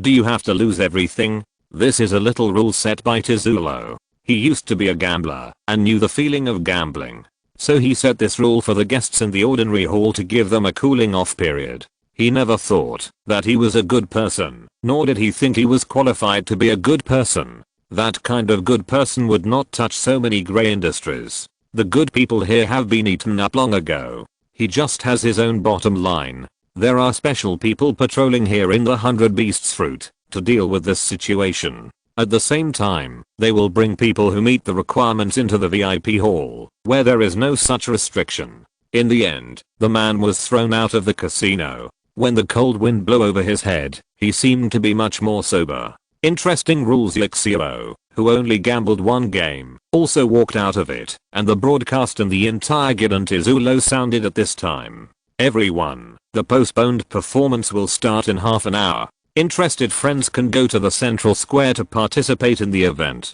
Those who can't find a seat, don't worry, the whole Giant Tesoro can enjoy this performance. Our new star, Yuta's debut performance. Tesoro's voice came from the microphone, and then they found that the sky above their heads had changed, and a dreamlike palace just appeared in the sky. At this time, the sky was full of strange rocks, as if showing humans what is the work of nature, and the palace in the middle gradually turned into a stage. This is a venue for Yuta's debut, with the help of An's phantom fruit. The phantom created by An is not like Olga's phantom that can deceive perception and bring real touch. As long as it is touched, it will pass through. It is a completely false phantom, but it is simpler to make. This is what Tesoro discovered during this period. As long as there is a picture with setting data in the literature and can project it, and the consumption is very small, even a large-scale phantom can last for a long time. So Tetsuo made an attempt. He specially found painters and authors to compile a book and wrote strict data for the pictures on it. Then he tore it off and gave it to An to see if she could project it. The result was positive. Since then, An has become the royal special effects artist. No matter what kind of scene, as long as it can be drawn and marked with strict data, An can project it. Large screens also appeared on the buildings on the ship, and pre-recorded advertisements began to be broadcast. At the same time, the final test was also being carried out. Yuta stood on a prepared hanging basket. At that time, Heracross would take her to the singing stage in the sky. There were many amplification equipment installed on the hanging basket, but it was not a problem for Heracross's power. The performance has not yet begun, and this background has attracted everyone's attention. Listening to the sighs of the people around him, Yixio also looked up, but he could not perceive anything there, and could only perceive weak power fluctuations. What a pity, it must be a very shocking scene. Yes, this is a great special effect, but you can't see it. Uncle, do you want me to explain it to you? Yamato and others appeared near Yixio with cheering sticks. Seeing that the blind uncle really came to the scene, Yamato made this suggestion. Haha, then thank you for your help. Let me hear how shocking this scene is. Ordinary people just sigh at the gorgeousness of this special effect, but some people are different. A little late. Yes, a little late. Chapter 623 Yuta's debut. Worthy of being a beast, it's really heroic. Such a great ability is actually used for a concert. At this time, Doflamingo was lamenting that the power of this fruit was wasted. In Doflamingo's opinion, such an ability has greater use. If this fruit is given to him, some of his plans can be implemented in advance. With the realistic phantom and his parasitic line, he is fully capable of using the country as a stage. to present a huge puppet show. If he saw this ability user in other places, he would definitely kidnap the other party and find a way to make the other party work for him. As for why he knew that this was a person with ability, he was also in the main venue at this time and saw with his own eyes that and tore off the picture on the book and turned it into a phantom in the sky. But this is a beast. He is too late to hug his thighs now, let alone backstab the other party. But on the other hand, he seems to be unqualified to evaluate the strength of the fruit ability. As an excellent devil fruit supplier, too many powerful fruits come from his hands. There are many powerful fruits among his own people, but there are also many outrageous fruits. For example, the swimming fruit. Maybe this thing can develop very strange abilities, but compared to the fruit that can gain powerful strength after eating, the ability to swim in the soil seems very humble. But that mark, if I remember correctly, it is the family emblem of the Flanders family. Those guys who are not very interested in the affairs of the outside world actually intervened here. The beasts are really unexpected. The family emblems of different families of the celestial dragons are completely different. As a former celestial dragon, Minge can recognize the difference between these patterns. With the virtues of the celestial dragons, their attendance at the opening ceremony means that this place has a certain connection with them. At this time, Doflamingo feels that he has underestimated the other party. The power of the beasts is greater than he thought. But this is a good thing for him. The stronger the beasts are, the greater the benefit to him. Yuta, are you ready? I'm ready. I'm very familiar with this song. Don't be nervous. Even if something unexpected happens, Tizulo and I can save you. Just go ahead and sing. Hock, hock. This was her first time on a world-class stage. The biggest stage she had ever performed on was the National Concert of Elegia, but considering the population of Elegia, that was not a big event. The debut is very important for an artist. In order to prevent Yuta from not being able to show her true strength due to stage fright, Stella is cheering her on. Heracles is also showing off his muscles, saying that he can bring Yuta steadily into the air. She just needs to perform with confidence. In terms of the gravity of Heracles, a hanging basket plus Yuta and amplification equipment is nothing. It can even last longer than and can maintain the phantom stage. But Yuta is not only concerned about this matter. Is there a live broadcast this time? There will be some, but mainly in the newspapers after the event. Although there are live broadcast channels, you are still a newcomer after all. Den Mushi, that can broadcast live images are also relatively rare. Usually only large movie theaters have equipment that can receive the signals of this Den Mushi. Tesoro can handle some channels, but it is not possible for her to broadcast live to the whole world now. Can Shanks see it there? Yes, you have told him. He will definitely find a way to watch the live broadcast. The time is coming, so make good use of it. Heracles took Yuta to the sky and also tore off a few pieces of paper with Yuta's name on them. Yuta's name composed of musical notes was also displayed in everyone's vision. Yuta finally chose Where the Wind Goes as her debut song. It was a song she wrote herself. It can be said that it was the beginning of her career as a singer and the first song she sang on the Redverse. The songs that Yuta sang were all written by herself, from composing music to writing lyrics. This seems to be her innate talent. The musical notes are the most reliable partners in her hands. On the other side of the horizon, I wave goodbye to the shadow. I only wish that I could convey this song to you at any time. Yuta's melodious voice rang out in the sky and then spread to every corner of Gilan Tesoro through the loudspeaker at the same time and kept tearing the album in her hand and making her own MV for Yuta.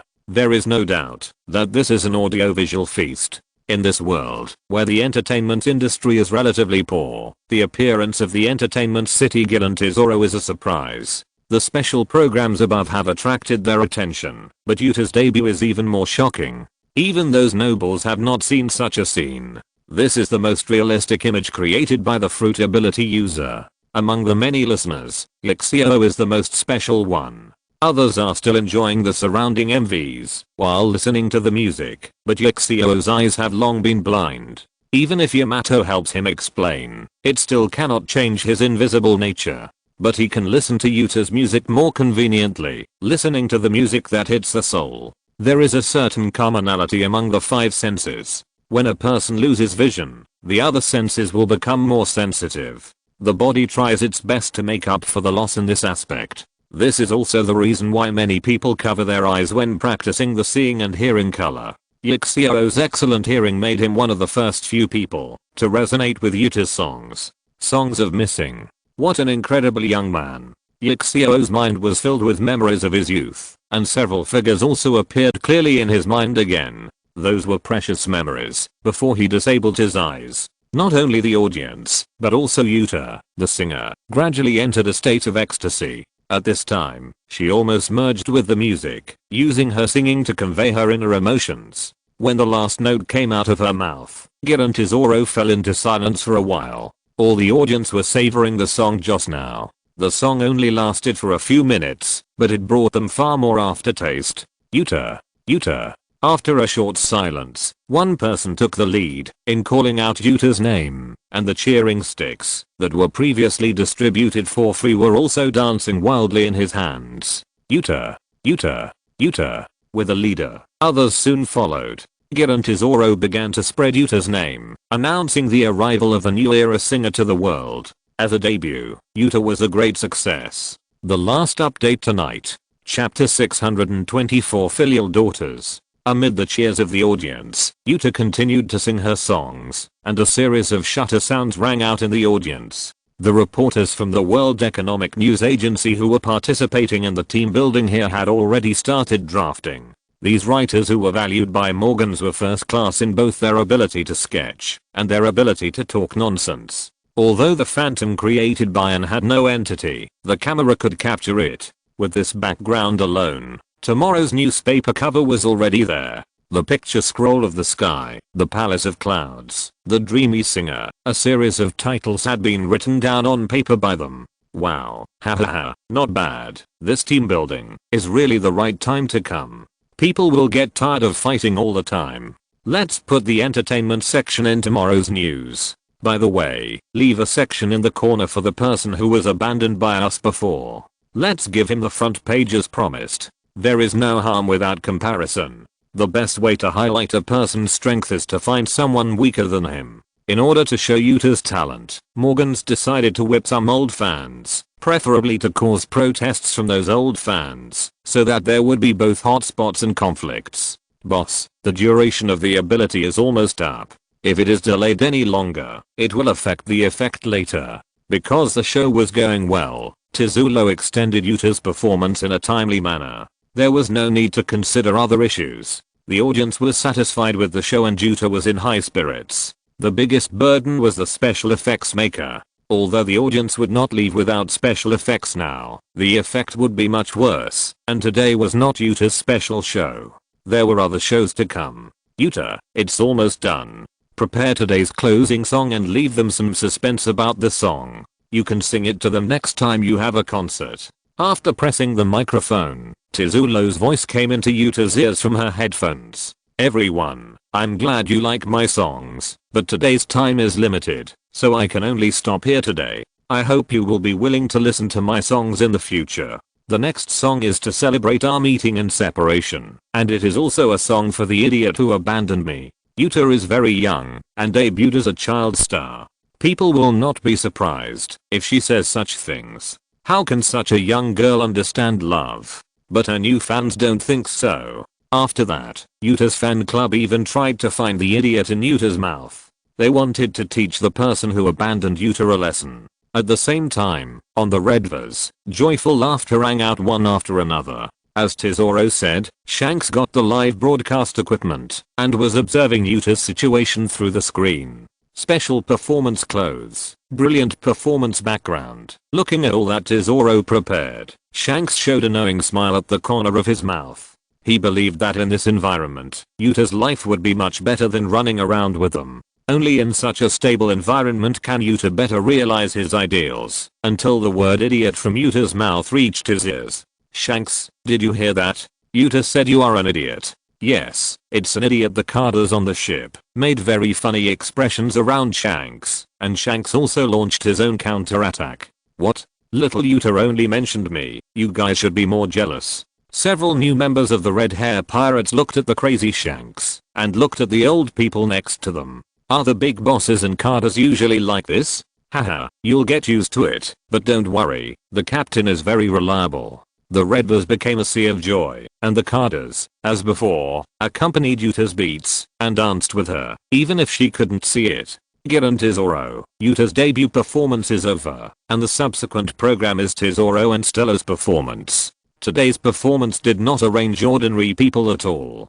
People who are not famous enough will be given a chance to perform after Yuta. It is intermission time now, and Yuta's fans are still reminiscing about the previous things. Uncle, am I right? This is a great performance. Indeed, it is like a baptism of the soul. Then uncle, how about you stay and work? I can even cure your eyes by then. Yamato tried to recruit Elixiro, because the other party is very strong, and recruiting strong people has always been the purpose of Beishao. She also wants to do something, and put forward some conditions. No, although this place is good, it is not suitable for me. This kind of place is not suitable for staying all the time.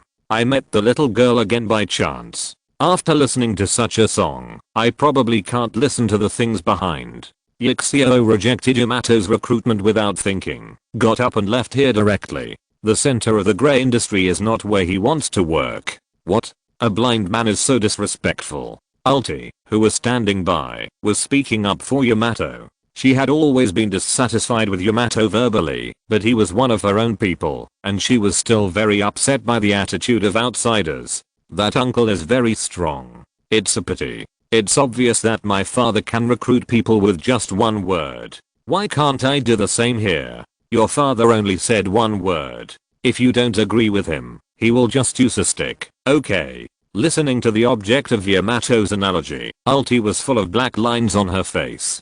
Kaido never gave others a chance to refuse. How about you learn from your father? Forget it, that method is not suitable for me. My godfather said that a forced melon is not sweet, and it may not quench thirst. It may even be poisonous. They may not be real fans, but a certain fur tribe has already fallen into a frenzy at this time. Duke, please, can you get her autograph for me? It's okay, right? Beepo's body seemed to be twisting due to shyness and excitement, and even twisted out the after image of the Michelin tire man. If you want to go, just go by yourself. She should be backstage now. Why do you want me to ask for you? Perona, pass me the bottle. These two little guys are hungry again. Setsuna was more interested in breastfeeding the baby than asking for autographs. The breastfeeding period of the fur tribe is relatively short, and they usually enter the stage of liquid food after 2 months. Usually, it is a paste made of various things, but that is because the fur tribe itself is short of resources. Now with the support of the big milk tank, there has naturally been a great improvement in feeding. But okay, I'll go with you, okay? You are a fur bear, when will you stop being so shy? Seeing what Beepo was worried about, Verona's soul left her body and flew to the backstage first. As for her original body, she naturally handed it over to the bear with confidence. Chapter 625, Yuta's Heracross Fever. With Beepo apologizing, they walked through the crowd and went directly to the backstage. This was also the reason why Perona chose to leave her body, so that she would not encounter some unpleasant things. Signature? Yuta was telling Zinduali about her feelings on the stage. She wanted to talk to An, but after Tesoro took the stage, An was not only a special effects artist, but also a host, so he didn't have time to chat with Yuta for the time being. It was at this time that the first person who ran to the backstage to ask her for an autograph also came. Can you sign for me? Your singing is amazing. But I didn't bring a pen, sorry. I disturbed you before Yuta finished speaking. Beepo in front of her suddenly became negative, and Yuta was a little at a loss. It's been so long. Why are you still so negative? She didn't reject you. You should be normal. Perona tried to punch Beepo, but she couldn't touch the entity in her spirit state. This was related to the development status of her fruit. Now she was an extremely special spirit. Don't mind Yuta, this guy is like this. If you say anything to him, he will start to apologize. I'm sorry, I'm not asking you to prove it.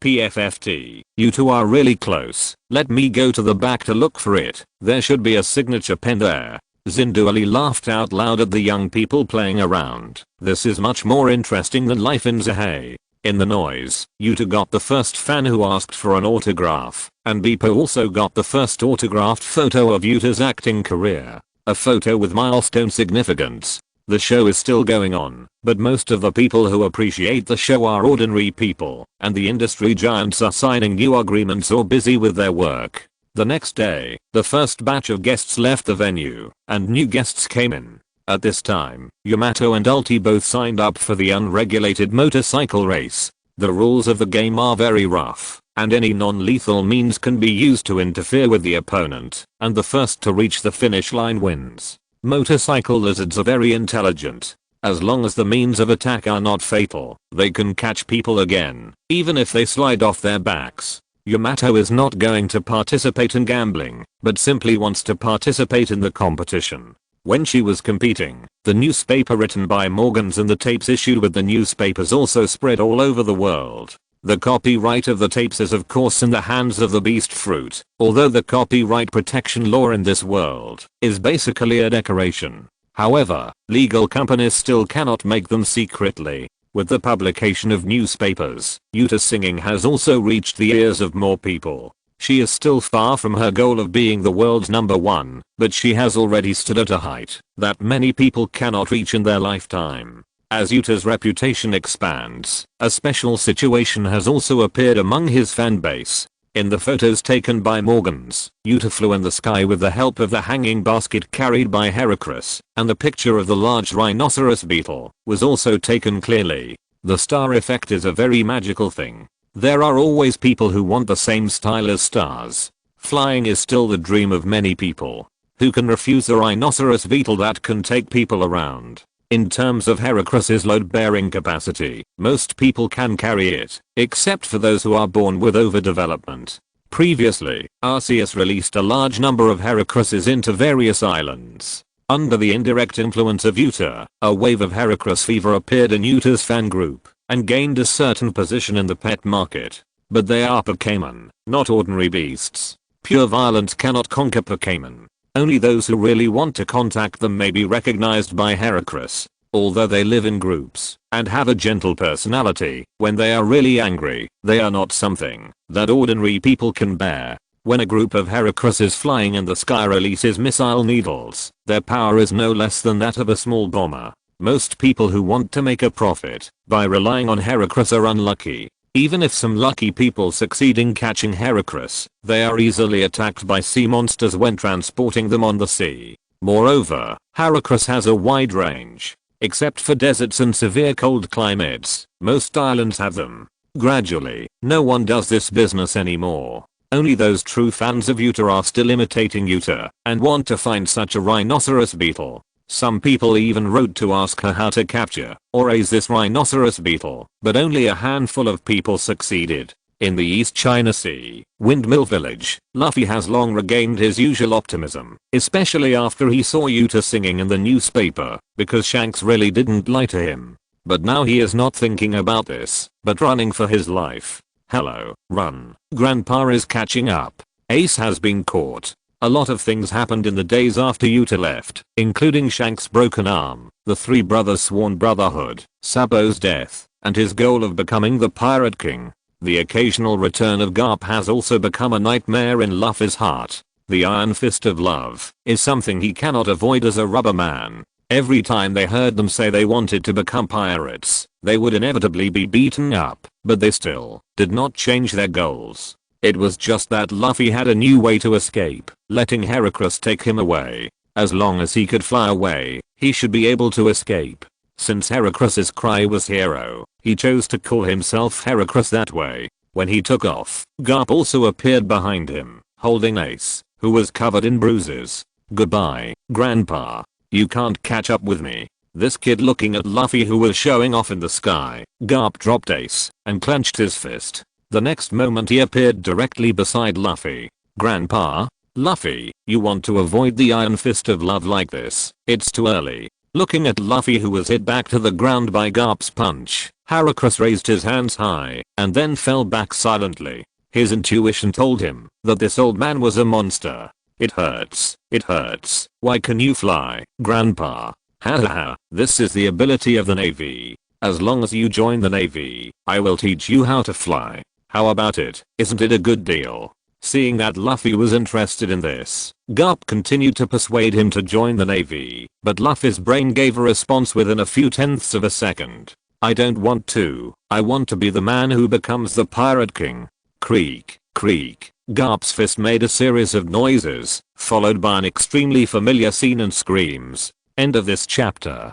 Thank you very much for reaching the end. Don't forget to like. Looking for more exclusive content and immediate access? Subscribe to our Patreon. Remember, every like, subscription, or donation encourages us to continue. Thanks to everyone. See you in the next video.